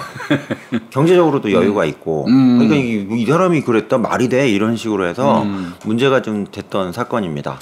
로렌조 제롬 길리아드 주니어. 예. 캔사스 시티의 이 교살자. 네, 맞아요. 뭐 이렇게 연쇄 교살자. 연쇄 교살자. 예. 뭐 시리어 킬러죠, 뭐 이것도. 이렇게 보시면 될 것 같고. 염 교수님 가시죠, 뭐. 이 사람의 좀 살아간 과정을 제가 말씀드리잖아요. 그래서 교수님 아까 말씀드렸는데 보통 로렌조 길리아드라고 많이 불리는데 정확한 이름은 로렌조 제롬 길리아드 주니어입니다. 제롬. 네. 그러니까 아버지하고 이름이 똑같다는 얘기죠. 주니어니까. 그래서 1950년 나이 많지 않아요. 나이 안 많네. 5월 24일에 미주리주 캔사스시티. 그래서 캔사스시티. 예. 그래서 아버지 로렌조 길리아드 시니어죠. 아버지하고. 그다음에 아내인 로라 리 브라운. 사이에서 태어난 5자녀 중 한 명입니다. 그러니까 5남매의 한 명이고요. 어린 시절부터 이제 문제가 이제 발생한 게, 좀 덩치가 좀 컸대요.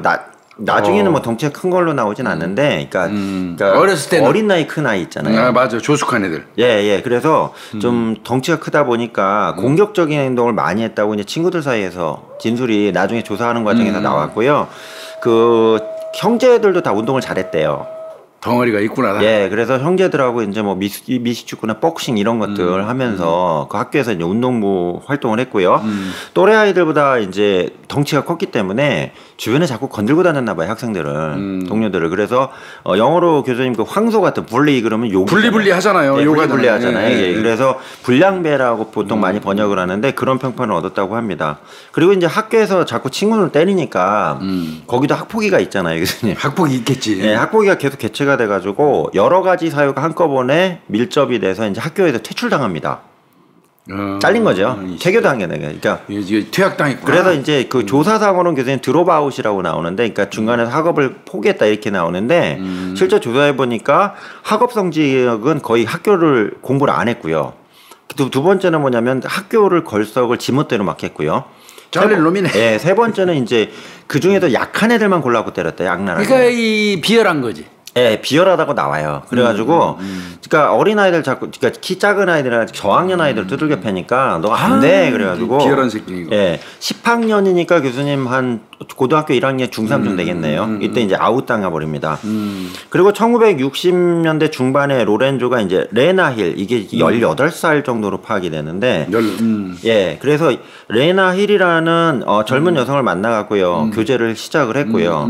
그래서 1968년 11월 22일 임신했대요. 그 부인 될 사람이. 그 임신을 해갖고 야 결혼하자 그러고 바로 결혼을 했어요. 근데 이제 이전까지는 그런 뭐 연쇄살인이나 성폭력 같은 범죄성이 안 드러났는데 그냥 주먹질이나 하고 댕겼고. 네. 근데 결혼하고 나서부터 이제 본격적으로 이제 똘끼가 발현하기 시작하는 거죠. 아이고 이런 경우 원래 결혼하면 똘끼가 가라앉는 거 아니에요?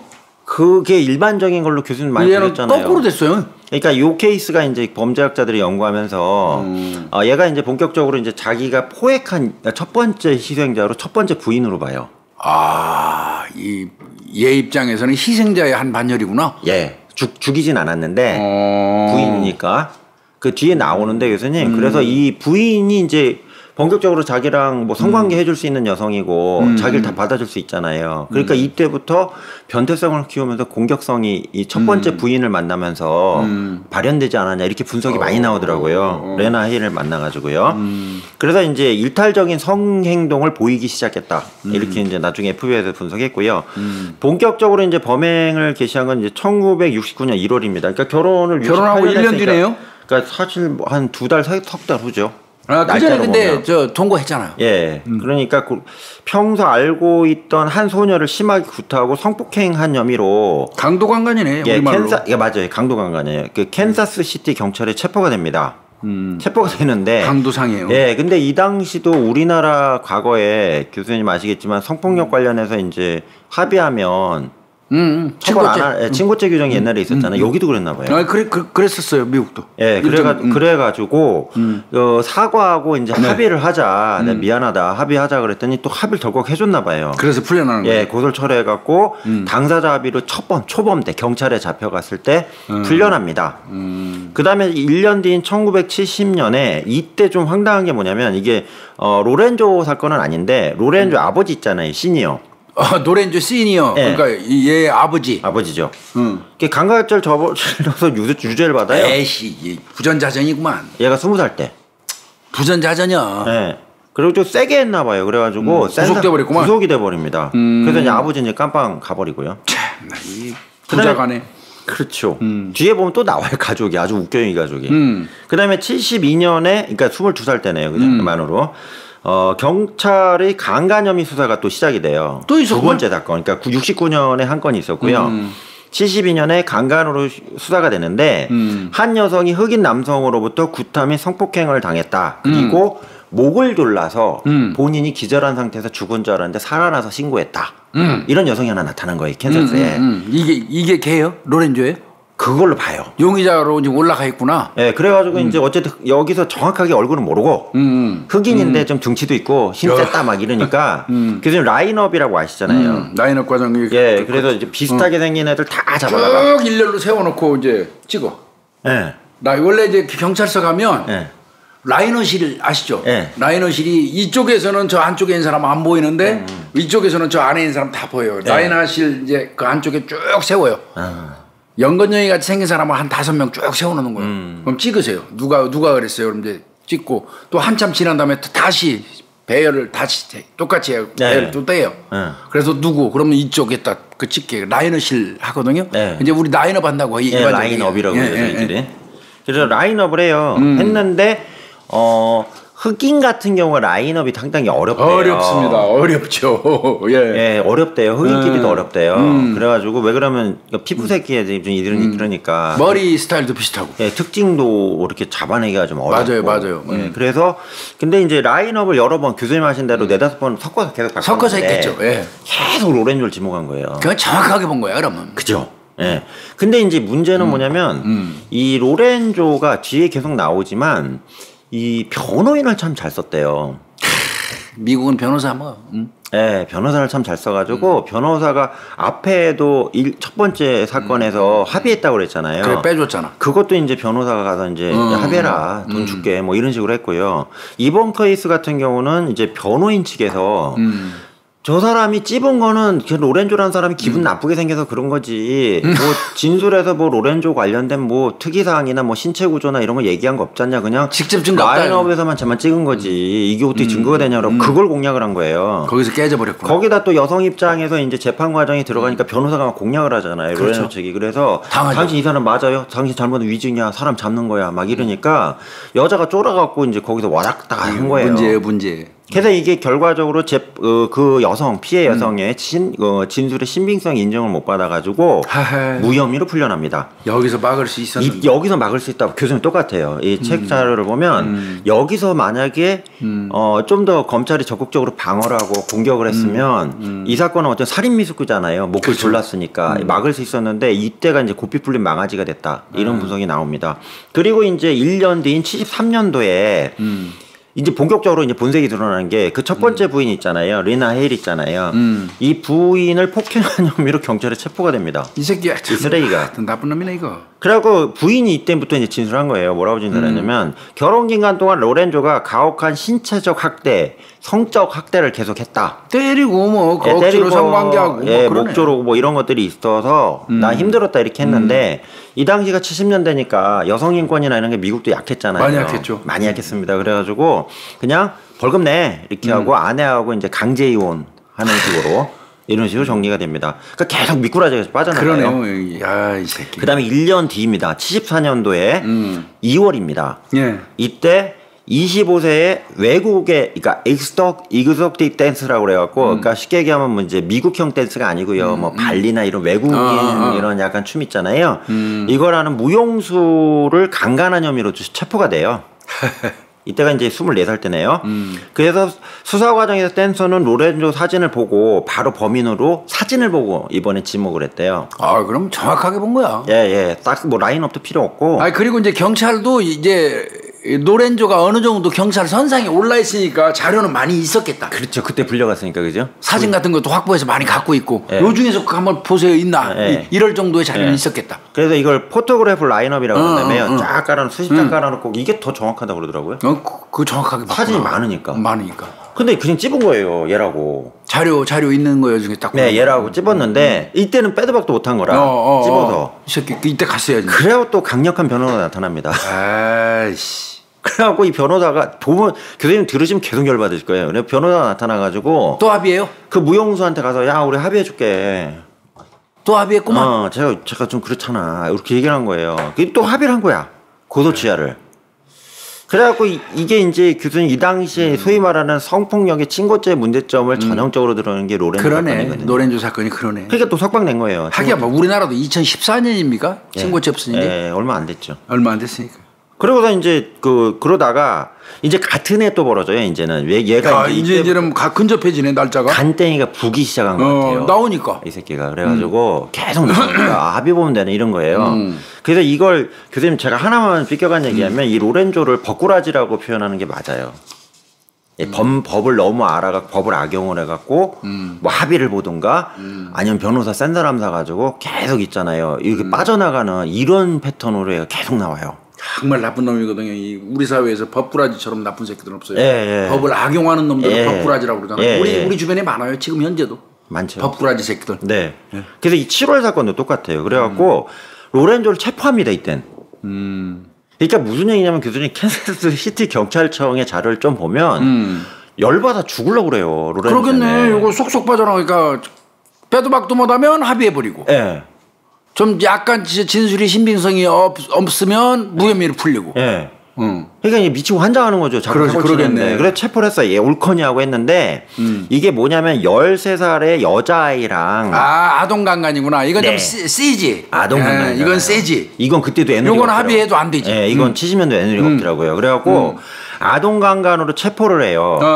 근데 이 아동 14살짜리 여자아이가 해필이면 로렌조의 친구의 딸이에요. 그러니까 딴 사람 찍을 이유도 없네. 예. 그냥 정확하게 그냥 저 아저씨 내 친구 아버지. 그러니까 아빠 친구인데요. 그러니까 빼도 박도 못하는 거지 이거는. 그래갖고 이제 했는데 여기서도 또 이상한 일이 벌어져요. 왜 경찰이 이제 그 피해자 아이의 진술을 듣고 너 어떻게 됐니 그랬더니 로렌조 아저씨가 저를 유인해 갖고요. 뭐 이래갖고 이렇게 성폭력을 했어요. 신고가 들어왔잖아요. 그걸로 구속을 했거든요. 근데 갑자기 얘가 뭘 하냐면 사실은 제가 그 아저씨를 좀 좋아했던 것 같아요. 뭐 이런 식으로 바뀌어버린 거예요. 이게. 강간에서 간음이 돼버렸구나. 예. 상호간에 합의한 성관계. 그렇지만 미성년자 의제 강간은 되잖아. 그러니까 이제 미성년자 간음죄에서 그렇죠. 의제 강간까지는 아니고 미성년자 간음으로 봐야죠. 교수님 법률 용어로. 그래갖고 기소는 된 거예요. 그러니까 어쨌든 아동 강간은요. 이건 뭐 이때도 미국에서 10년 이상 12년 두드려 맞는 사건인데. 아동 강간으로 안 간 거 아니냐. 예, 미성년자 간음한 걸로. 미성년자 간음으로 간 거예요. 그래서 이것도 이제 그 조사 리포트한 그 리포터들 있잖아요. 기자들 얘기를 들어보면 이것도 또 수작질 해갖고 그쪽 아이하고 얘기해서 사실은 네가 장난친 거네, 이거. 저 아재 사랑했다 해라. 뭐 이런 식으로 해가지고. 빠져나갔구나. 예, 9개월 실형을 삽니다. 아이씨. 말도 안 되죠? 이 새끼는 범죄자로 자꾸 키워졌네. 예, 그러니까 사법 체계가 만든 괴물이라는 표현도 좀 나와요. 일부에서는. 만들어 버렸네. 이걸 분명히 제어를 할 수 있었는데 제어를 못 하고 계속 피해자가 나온 거죠. 그리고 이제 9개월 살고 나왔잖아요, 교수님. 그렇지. 바로 결혼을 해요. 나오자마자? 네. 근데 이제 결혼을 했는데 그 부인한테도 바로 공격적인 모드로 바뀐 거예요. 뭐 목조르고 가학적 성행위하고 막 이러니까 부인도 이혼 소송을 제기합니다. 둘째 부인이. 그래갖고 이혼했고요. 그리고 1970년대 후반에 또 세 번째 결혼을 해요. 아이씨 이런 놈한테 이렇게 여자도 잘 붙어? 뭐가 있나 보죠. 그까지는 기록이 안 나와요. 그건 기록이 없고. 예. 그리고 나서 이제 결혼을 하고 이제 세 번째 삶을 사는데 한 젊은 여성을 성폭한 혐의로 1979년도에 체포가 됩니다. 근데 이제 그러니까 한 커플이 있었대요. 20대 초반의 커플이 있었는데 결혼할 사이였고요. 근데 이제 남자친구와 결혼할 예정인 이 여성을 성폭행을 하고요. 그 다음에 얘기가 뭐냐? 만약에 너 신고하면 네 남자친구를 잔혹하게 내가 찢어 죽이겠다 이런 식으로 협박을 한 거예요. 그래서 이 여성이 이제 신고를 합니다. 그러니까 남자친구한테 그 얘기를 했고 둘이 이제 동시에 합의해갖고 고소를 한 거죠. 그래서 유죄를 보고 검찰이 기소까지는 했는데요. 1980년 9월에 증거 부족으로 배심원 판결에서도 무죄 선고를 받습니다. 또 빠져나가? 예. 그러니까 나 이게 챙겨주겠어. 대단하잖아. 이게 처음 보시죠, 이런 날에. 뭐 이런 경우가 있어?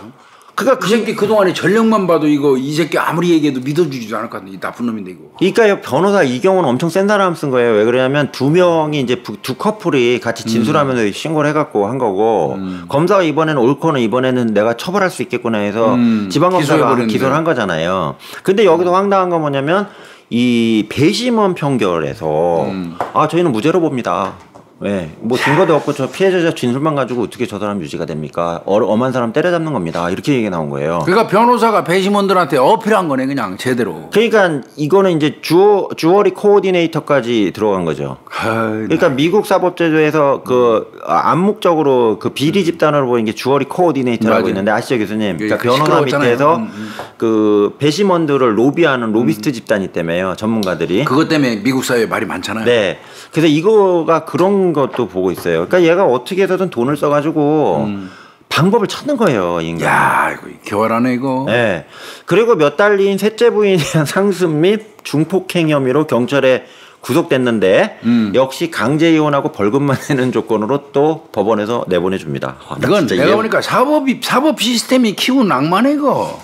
그래서 이제 이런 얘기가 하나 나와요. 무슨 얘기냐면 이 로렌조가 캔사스시티 법 쪽에 뭔가 끝발이 있지 않았겠느냐. 그럴 것 같아요. 이게 쉽지 않은 일거든 이게. 예.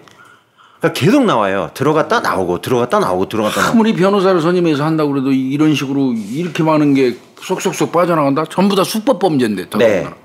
그러니까 교수님 저희가 일일이 다 설명하는 이유가 있어요. 왜 그러면 이런 케이스가 너무 없어가지고 저도 처음 봐가지고. 그러니까 이거 말이 안 되는데 이게. 그리고 1982년 2월에 두 번째 부인 있잖아요. 그러니까 세 번째 부인하고 이혼했잖아요. 그래 두 번째 세 번째 부인 대상으로 공격을 해갖고 했는데 전처에 앞니를 부러뜨린 구타 사건이 하나 있었고요. 그 다음에 송곳 있잖아요. 얼음 송곳으로 전체 손을 찔렀대요. 그래갖고 이렇게 했으면 되게 센 거잖아요. 그래서 3급 폭행 상해 혐의로 체포되어 기소됐는데 또 법원에서 집행유예 때려요. 아, 이 새끼 뭐 있어 이거? 그죠? 이거 그동안의 이 전력 같은 거 봐도 이거 아내 3명을 3번 결혼하면서 계속 때려갖고 강제 이혼 당하고 벌금 낸 놈이 아니에요. 그럼 전과가 누적돼 있을 텐데 헤어진 전처까지 두들겨 패고 얼음 송곳으로 손질렀다면 이거 중기 사용한 건데. 이것도 교수님 이게 집행유예 받는다? 뭐냐면 손이 찔렸는데 이것도 제가 기록을 찾아봤는데 그러니까 그거 되게 찾기 어려웠어요. 근데 뭐라고 나오냐면 손을 굳이 얼음송으로 찌를 필요가 없잖아요. 그러니까 거기 나온 거는 몸을 찔러려다가 방어하다가 방어은이구나. 방어하다 찔린 게 아니라 이런 게 나와요. 야, 그런데도 이게 집행유예로 끝나요? 근데도 3급 폭행으로 해갖고 집행유예로? 네, 기소가 됐잖아요. 이거 진짜 이상하다 이거. 이게 계속 이상한 거예요, 이 꼬라지가. 그 다음에 이제 1981년 11월에 뭘 훔쳤대요. 네, 절도로 체포했는데 또 황당한 게 $3,500의 보석금을 내고 또 나와요. 나 참. 이 새끼 이제 뭐 폭행 강간해서 이제 도둑질까지 하기 시작. 이제 막 진화하는구만. 예, 근데 얘가요 킬러한테 걸린 거예요. 킬러? 예. 왜 그러냐? 이게 교수님 아시겠지만 이 미주리주나 이런 지역주 뭐 이런 데 주 단위에서는 그 법무부가 따로 있잖아요. 주 법무부가 있는데 주 법무부에서도 캔사스시티 또라이 같은 놈이 하나 있는데 사고를 계속 친다. 이게 왜 그러면 법무부에서 아시겠지만 경찰도 관할하고 경찰도 교정도 관할하고 보호관찰도 이렇게 관할하잖아요. 그러니까 이제 경찰 측에서 그 주 이제 법무부에 이런 통보가 왔대요. 이런 희한한 애가 있는데 이거 우리 선에선 해결이 안 된다 이게. 왜 잡아 넣었다면 계속 뭐 미꾸라지 같이 뭐 쏙쏙 빠져나가. 보석에 집행유예 합의에 다 나가 버리니까 그러니까 이제 보호관찰국에서 일 쳐다보고 있었던 거예요. 딱 여기 쳐다보고. 예. 그래서 아까 교수님 보석금 내고 나온 게 어쨌든 보석 내고 나와도 이제 뭐 보호관찰이잖아요 지금. 보석금 내고 나왔으니까. 그러니까 감시하고 있겠지. 그렇죠. 이게 딱 감시하고 따버린 거예요. 감시 규정 위반했구나. 예, 그래서 보호관찰 규정 위반. 그걸로 엮어버렸구나. 예. 이제. 그렇게 그러면 이제 실형 제대로. 그러니까 이제 엄한 데서 해결책이 나온 거죠. 집행유예 4년 받은 거 이제 징역 4년에 뭐 집행유예 뭐 5년 하면 이제 그 보호관찰 규정 지키지 않은 걸로 하고 다시 잡아놔버리면 4년 살아야 되잖아. 그렇죠. 그러니까는 원래 이제 보통 더블로 때렸나 봐요 이때. 그러니까 징역 한 2년짜리 받다가 보석금 내고 튀어나왔는데 뭐 가지 말란 데 갖고 막 이랬겠죠. 그걸 이제 눈여겨 보고 있었구만. 예, 프로베이션 오피서인데 딱 걸린 거예요. 잘했네. 알겠다 이 새끼야 그래갖고. 그러니까 얘가 교도소를 제대로 간 게 9개월짜리 제끼고요. 최초로 간 게 보호관찰법 위반이에요. 4년이네. 예, 보호관찰법 위반. 그게 4년을 맞은 거라. 그래갖고 이제 했는데 이때 또 이제 가족이 사고를 쳐요. 무슨 사고를 치냐면 여동생 아까 5남매라고 그랬잖아요. 5남매. 여동생 중에 패트리샤 디 딕슨 이제 결혼해서 딕슨이라는 이름 쓰는 것 같은데 이 여성이 성매매 고객을 살해한 혐의로 살인 혐의로. 이 집안은 이거. 예, 친여동생이에요. 11년 선고받고요. 얘도 또 성매매 그러니까 연쇄살인 아니냐 그래갖고 조사를 받는 일이 발생해요. 뭐야 아버지도 강간해가지고 교도소가. 네. 이놈도 그러고 얘 또 여동생도 고객을 살해한 혐의로 교도소 가고. 예. 근데 이제 그 뒤에 그러니까 혐의는 있는데, 그러니까 이 딕슨이라는 성매매 여성이죠 여동생 만나갖고 했던 고객 중에 몇 명 죽었나 봐요. 다 미치겠다. 정체불명의 사유로 죽었는데 그것과 관련해서 이제 한 건은 이제 이 실형을 선고받아요. 11년을 받았는데 그 뒤에 거는 기록이 안 나온 거 보니까 그거는 뭐 유죄는 아닌 것 같아요. 그렇게 됐고요. 83년 1월 10일에 그 법원 명령으로 가석방이 돼요. 이것도 또 가석방이 돼요, 또 이게. 그러고 나왔는데 이때 이제 그 폭발물 있잖아요. 이걸 가지고 누굴 또 위협했나 봐요. 누굴 죽인다고. 이건 세게 처벌받았대요. 네, 그래갖고 야 이거 말이 안 된다 그래가지고 캔사스주 와이안도테 카운티에서 체포됐고요. 카운티 지역에 교도소로 보냅니다. 그리고 85년 말에 다시 석방이 돼요. 그러니까 2년 만에 나온 거죠. 그래서 이제 로렌조가 가석방 된 겁니다. 83년 1월 10일에 4년 받았다가 나와가지고 가석방으로 나온 거죠. 나와서 폭발물 들고 설치다가 교도소를 다시 빠꾸대요. 교도소 들어갑니다. 빽했고 그리고 85년에 다시 나와요. 석방돼요. 석방이 됐는데 이때부터 이제 사회적 삶을 살아가요. 정상적으로. 뭐랬냐? 아버지가 젊은 시절 그 차량 정비부에서 일하셨대요. 그 회사가 있는데 데펜보 폐기물 처리 업체, 데펜보 디스포설 서비스라고 그래갖고 그 지역에서 쉽게 얘기하면 교수님 그 지역의 시 전체 있잖아요. 쓰레기를 다 위탁 처리하는 있잖아요. 큰 기업이래요. 그래서 여기에 처리원 있잖아요. 쓰레기 처리원으로 이제 취업을 하고요. 그럼 잘 살았어야지 새끼. 예, 되게 안정적인 직장이래요. 그리고 87년 12월 23일에 36세의 쉴라 잉골드라는 여성의 유력한 살해 용의자로 체포가 됩니다. 이 회사에 다니면서요. 저 정상적인 회사에 취직해서 약 2년 잘 댕기다가. 그래서 그 로렌조의 그 혈액하고요 이런 샘플은 가지고 이때 DNA가 쓰이지는 않았지만 그렇죠. 혈액 샘플은 가지고 있었잖아요. 이게 증거로 인정하려고 이제 해서 이제 자우자 혈액하고 그때 초기의 DNA 있잖아요. 기법으로 좀 비슷한 것 같다 했는데 법원에서 뭐라냐 아직까지는 이 기법이 유죄를 확정하기에는 이게 좀 약하다. 염기서열이나 이런 거 확인하는 것들이 좀 약하기 때문에 범인으로 보기 어렵다 그래갖고 또 석방이 됩니다. 법원이 키우는구만. 예. 그리고 이제 91년도에 이 로렌조는 네 번째 결혼을 합니다. 아유 무슨 쓰레기가 결혼을 2번씩 하냐. 아우. 그래서 이때 91년도에 결혼했는데 결혼하면서 그 아까 얘기한 그 쓰레기 처리 회사 있잖아요. 감독관 슈퍼바이저로 승진해요. 이사급으로. 미국 사회는 이게 가능한가 이런. 일을 되게 열심히 했대요. 네. 그래갖고 그 캔자스가 좀 크잖아요. 시티 큰데 거기 모든 지역에 있는 청소원들하고 그 차량하고요 전체를 통할하는 완전 야전 책임자가 된대요. 이때부터 연봉도 엄청나게 많이 받고. 경제적으로는 어려움이 없이 되는 거네요. 네. 그러다가 96년 7월 한 5년 지나서죠.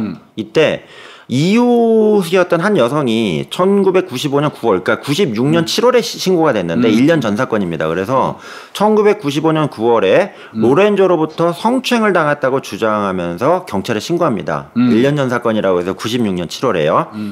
근데 문제는 뭐냐? 경찰이 수사를 했는데 갑자기 그 피해 여성이 다른 데로 이사를 가버려요. 그러니까 뭐 이게 진술도 제대로 안 나오고 하니까 시간이 너무 흘렀다 이거. 예. 1년 뒤에 신고를 해보니까 이꼴 난 거 아니야. 예. 그래서 이제 정확하게 말씀드리면 93년 이후, 그러니까 다시 말씀드리면 아까 이제 그 쓰레기 청소회사에 들어가서 그 감독관으로 승진한 이후에는 별게 없어요. 큰 게 없고 계속 그냥 그 지역에서 좀 잘 사는 사람이고 월급쟁이지만 그 지역의 착한 아저씨로 계속 지냈다는 얘기입니다. 그럼 이제 살인 사건을 좀 봐야죠. 이거 엄청. 근데 이제 이게 이제 교수님 제가 말씀드리는 건 다 유죄는 아니에요. 제가 저번에 계속 말씀드렸다시피 뭐 20건 터진 것 같은데 7건 유죄다 이런 식이잖아요. 미국 거는 그러네. 얘도 우리나라하고 다른 점이 얘도 그래요. 그래갖고 일단 몇 명만 말씀드릴게요. 스테이시 스와포드라고 해서 당시 17세였는데 1977년 4월 12일에 마지막으로 살아있는 게 목격이 됐고요. 그 다음에 시신은 일주일 뒤 공터에서 발견됐는데 질식사로 사인이 확인이 되고요. 그 다음에 이 여성이 성매매를 하는 가족으로부터 완전히 도와줄 가족도 없는 불우한 소녀로 파악이 됐고요. 성매매를 하기 위해서 조그만 도시 출신인데 캔자스시가 크니까 일로 이주 왔다가 변을 당한 사건이 하나 있었습니다. 이게 첫 번째 범행이고요. 그 다음에 두 번째는 그웰돌린 키진이라는 여성이 있는데 15세예요. 아이고 어린애들만 이렇게. 예, 아버지가 실종 신고를 합니다. 1980년 1월 22일 날 그웬돌린이 사라졌습니다 하고 신고를 했는데 신고한 다음 날인 1980년 1월 23일 날 목이 졸려 죽은 채로 발견이 됩니다. 똑같이요. 근데 목과 손목에 철사로 단단히 묶여 있었고요. 어린 나이지만 성매매를 하고 당시에 다닌 걸로 파악이 됩니다. 그리고 이제 1982년도에 마가리 제이 밀러라는 17세 여성인데 뭐야 17살짜리. 예, 이 여성도 1980년 5월 9일 날 목이 졸린 상황 시신으로 또 발견됐고요. 성매매를 통해서 생계를 이어가고 있었고 가족하고는 거의 연락이 안 되는. 어린 아이들이고 성매매 여성이고 이게 두 개가 공통점이네. 네. 그리고 이제 캐서린 앤 벨이라고 해서 86년도입니다. 그래서 4년 지나서인데 34세입니다. 나이가 있고요. 버려진 건물 안에서 또 사체로 발견이 됐는데 목에 스타킹으로 감겨갖고 이제 사망한 걸로 발견됐습니다. 근데 여기서 하나 중요한 게 이 여성만 유일하게 피해 여성 중에 성매매 여성이 아닙니다. 그러니까 정신질환을 앓고 있었대요. 약간 정신분열이나 이런 게 있었는데 이분이 이제 가끔 가출을 하잖아요. 하면 노숙자들하고 막 지내고 그랬는데 뭐 성매매는 아니고요. 근데 이 여성은 잘못 걸려갖고 이렇게 살해당한 걸 보이고요. 80년 또 같은 해입니다. 저기 8월 16일에 공원에서 또 여성이 하나 발견이 돼요. 목 졸린 채? 예, 8월 16일 날. 그래가지고 이 여성 같은 경우는 이제 성매매 여성임에도 불구하고 좀 특이합니다. 뭐냐면 23세인데 아이가 둘이나 있어요. 미혼모였고요. 근데 그 지역의 명문대학에 MBA 과정을 다니고 있었어요. 경영대학원 학생이에요. 근데 이제 아이 둘에다가 미혼모에다가 대학원비를 벌어야 되기 때문에 재정적인 문제로 성매매를 했는데 나갔다가 이제 수건으로 목이 감겨갖고 시체로 발견되고요. 그 다음에 또 같은 해입니다. 이때 미친 듯이에요. 그래가지고 86년 11월 27일인데 앞에 사건보다 한 3, 4개월 지나서죠. 교회 또 옆에 수풀에서요. 홀딱 다 벗고요. 목이 졸린 여성 시체가 또 발견돼요. 데보라 수 블레벤스라는 여성인데 32세고요. 이성이 또 발견됐고 그 다음에 87년도 4월에는 앤 반스라는 여성 36인데요. 이 여성도 도심 근교에서 목이 졸린 채로 무용수였는데 예, 또 성매매도 하셨대요. 그래가지고 이렇게 발견이 되고요. 87년도 1년 넘어 또 같은 해인데요. 켈리 A 포드라는 여성인데 20살이에요. 역시 또 목이 졸려서 발견이 됩니다. 도심 근처에 약간 절벽 근처에서 나체 상태로 다 벗겨진 상태로 목이 졸려서 발견됐고요. 이 여성 같은 경우는 아예 블랙리스트에 올라가 있었대요. 아, 성매매 여성. 상습 성매매로 계속 경찰서 들락날락한 거예요. 거의 성매매 여성들을 죽이네. 예. 그리고 87년대는 안젤라 메이유라는 19살짜리입니다. 이 여성인데 도로변에서 이제 옷을 다 입고 있는 상태에서 목졸림 살해 발견됐고요. 역시 성매매죠? 예, 또 성매매입니다. 이제 그러니까 쉽게 얘기하면 히치하이킹하면서 성매매하는 녀석이고요. 87년 11월에는 쉴라 잉골드, 이게 이제 아까 교수님 말씀드린 ingol드 사건으로 인해서 한번 저기 혈액 샘플로 조사받았다 했잖아요. 이 사건입니다. 자동차 정비소 근처에 버려진 폐차 있잖아요. 승합차 안에서 모기 졸릴 때 발견이 됐고요. 역시 마찬가지로 목 졸림사. 그 다음에 이제 87년도 그다음 12월 한 달 뒤인데요. 칼라인 르네 히브스라고 해서 30살입니다. 아파트 주차장 안에서 나체 상태로 모기 졸린 채 또 발견이 되고요. 성매매는요? 또 성매매입니다. 아, 전문적인 성매매. 불러드리기 편하니까 그랬구나. 네. 그러다가 교수님 이제 휴지기가 옵니다. 연쇄살인에. 87년 12월 19일까지 했고. 예. 그 다음에 발견이 93년이거든요. 아, 꽤 쉬네. 한 5년 쉬네. 예. 교수님 항상 말씀하시잖아요. 휴지기가 꼭 온다고. 이때 옵니다. 이때 이제 지도 위기를 느꼈나 봐요. 왜 그러면 경찰이 수사를 막 미친 듯이 하고, 이때부터 아까 캔사스시티 스트링러 있잖아요. 이게 이름까지 붙여질 정도니까 야, 이거 너 더 하다 잡히겠다 싶은 거예요. 그래서 그 경찰 입장에서도 야, 이 정도면 이게 어디 잠수 탔거나 하지 않았냐 그랬는데 갑자기 93년에 터져가지고 또 난리가 나기 시작한 거죠. 그래서 코니 린 루터라는 여성인데 29살이고요. 이게 또 겨울이다 보니까 눈더미 안에서 발견돼요. 눈이 녹으면서 거기서 사람이 툭 하고 튀어나온 거예요. 그래서 목이 올가미로 목을 묶여가지고 전부 교살이네 현재까지. 네. 그러고 이렇게 됐고요. 그 다음에 이제 요까지가 이제 경찰이 수사해가지고 확인된 건데, 나중에 이제, 이 로렌조가 체포된 이후에 추가 기소가 돼요. 사건이 새로 드러난 게 있는데, 이건 교수님 그 DNA 기술이 80년대 말부터 이제 적용되기 시작해서 90년대부터 본격적으로 막 들어갔잖아요. 우리나라도요. 2006년 같으면 어느 정도 미국은 됐을 거예요. 예. 그래서 그 이때 이제 과거에 있었던 증거 자료 중에 혹시라도 이 로렌조랑 관련이 있는가 해서 이제 미제 콜드 케이스 팀이 계속 이걸 하다가 DNA로 대조했구나. 네, 89년 사건이 하나 나온 거예요. 그래서 헬가 크루거라는 여성이에요. 수거원으로 모기 졸린 채 발견됐는데, 이 크루거 같은 경우는 이름 보시면 아시겠지만 독일계나 오스트리아계 같잖아요. 실제로 오스트리아의 이민자예요. 이민자로 와서 미국에 살고 있었는데, 성매매하고 관련성은 나오진 않았대요. 나오진 않았지만 어쨌든 이 DNA 확보를 통해서 확인한 결과 로렌조의 범인으로 확정된 게 이거고요. 그 다음에 이제 범인으로 유력하다고 보이지만 기소가 안 된 사건이 있었는데 87년에 일반 가게에서 점원으로 일하던 폴라 데이비스라는 21살 여성이 오하이오입니다. 다른 지역이에요.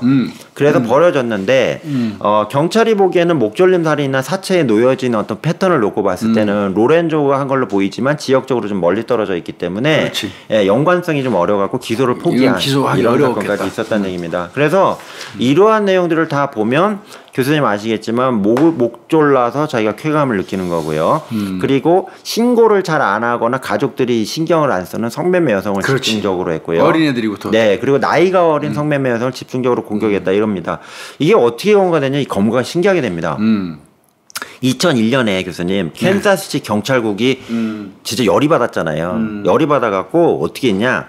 연방정부에다가 야 우리 DNA 센터 좀 만들게 너네만 하지 말고 우리도 좀 만들어줘 이렇게 요구를 한 거예요. 그래갖고 콜드 케이스가 우리 그 사실은 이 스트링러 사건을 중심으로 하려고 했었대요. 왜냐면 유전자 확보는 그 피해자 관련된 가해자 유전자는 다 확보가 돼 있는데 이걸 갖다가 정식적으로 연구원들을 투입해갖고 포렌식 전문가를 동원해서 확인을 해야 되잖아요.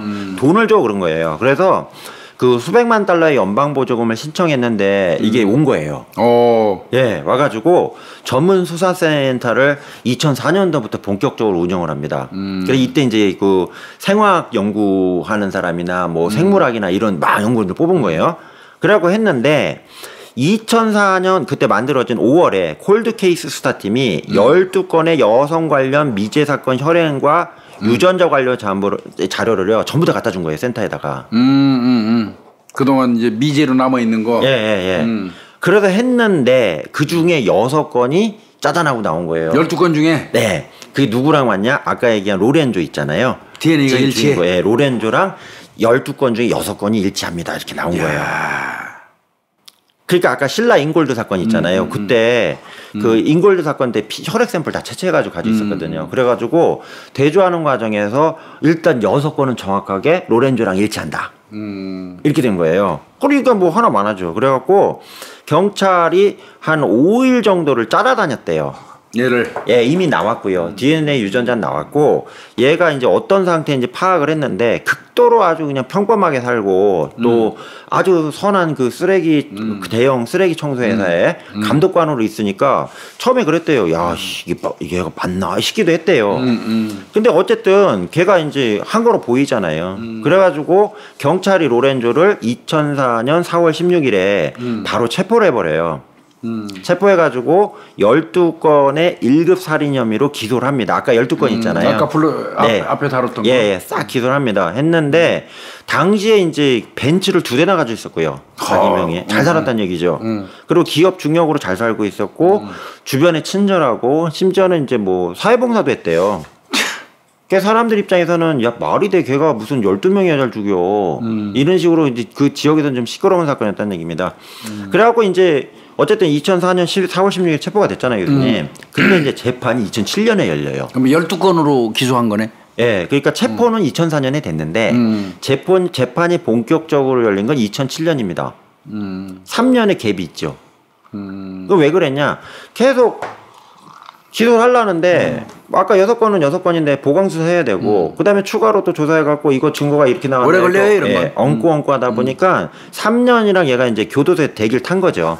진짜 계속 수사해가지고 갖다 붙일 테고. 예. 근데 여기서 이제 얘 그 변호사 쓰는 방법이 여기서 이제 다 드러난 거예요. 뭐냐? 변호사를 여러 명을 사요. 아, 예. 변호인 단을 구성했구만. 변호인 단. 로열스라고 나와요. 로열스. 예. 로열스. S. 이 변호인단이 검찰에 간 거예요. 검찰에 가갖고 거기 검찰국장하고 협상을 한대요. 뭐냐? 야, 우리가 인정하면 어떻게 해줄게? 이렇게 물어본 거예요.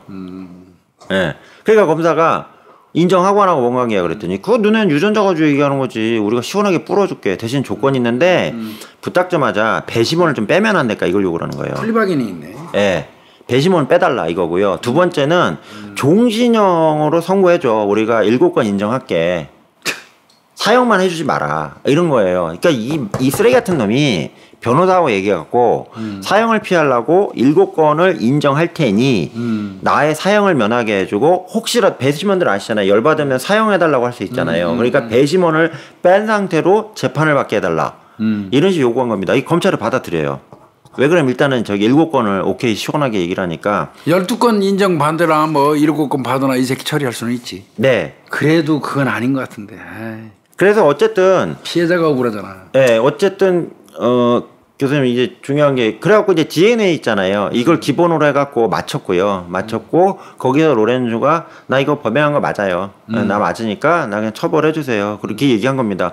그래서 이제 그 재판이 시작된 이후에 그냥 딱 10일 정도 걸렸대요. 길게 걸릴 필요가 없잖아요. 7건에 대해서는 인정을 했으니까. 그래서 베리, 켈리, 반스, 포드, 잉골드, 히브스를 살해한 6건을 법원이 인정을 하고요.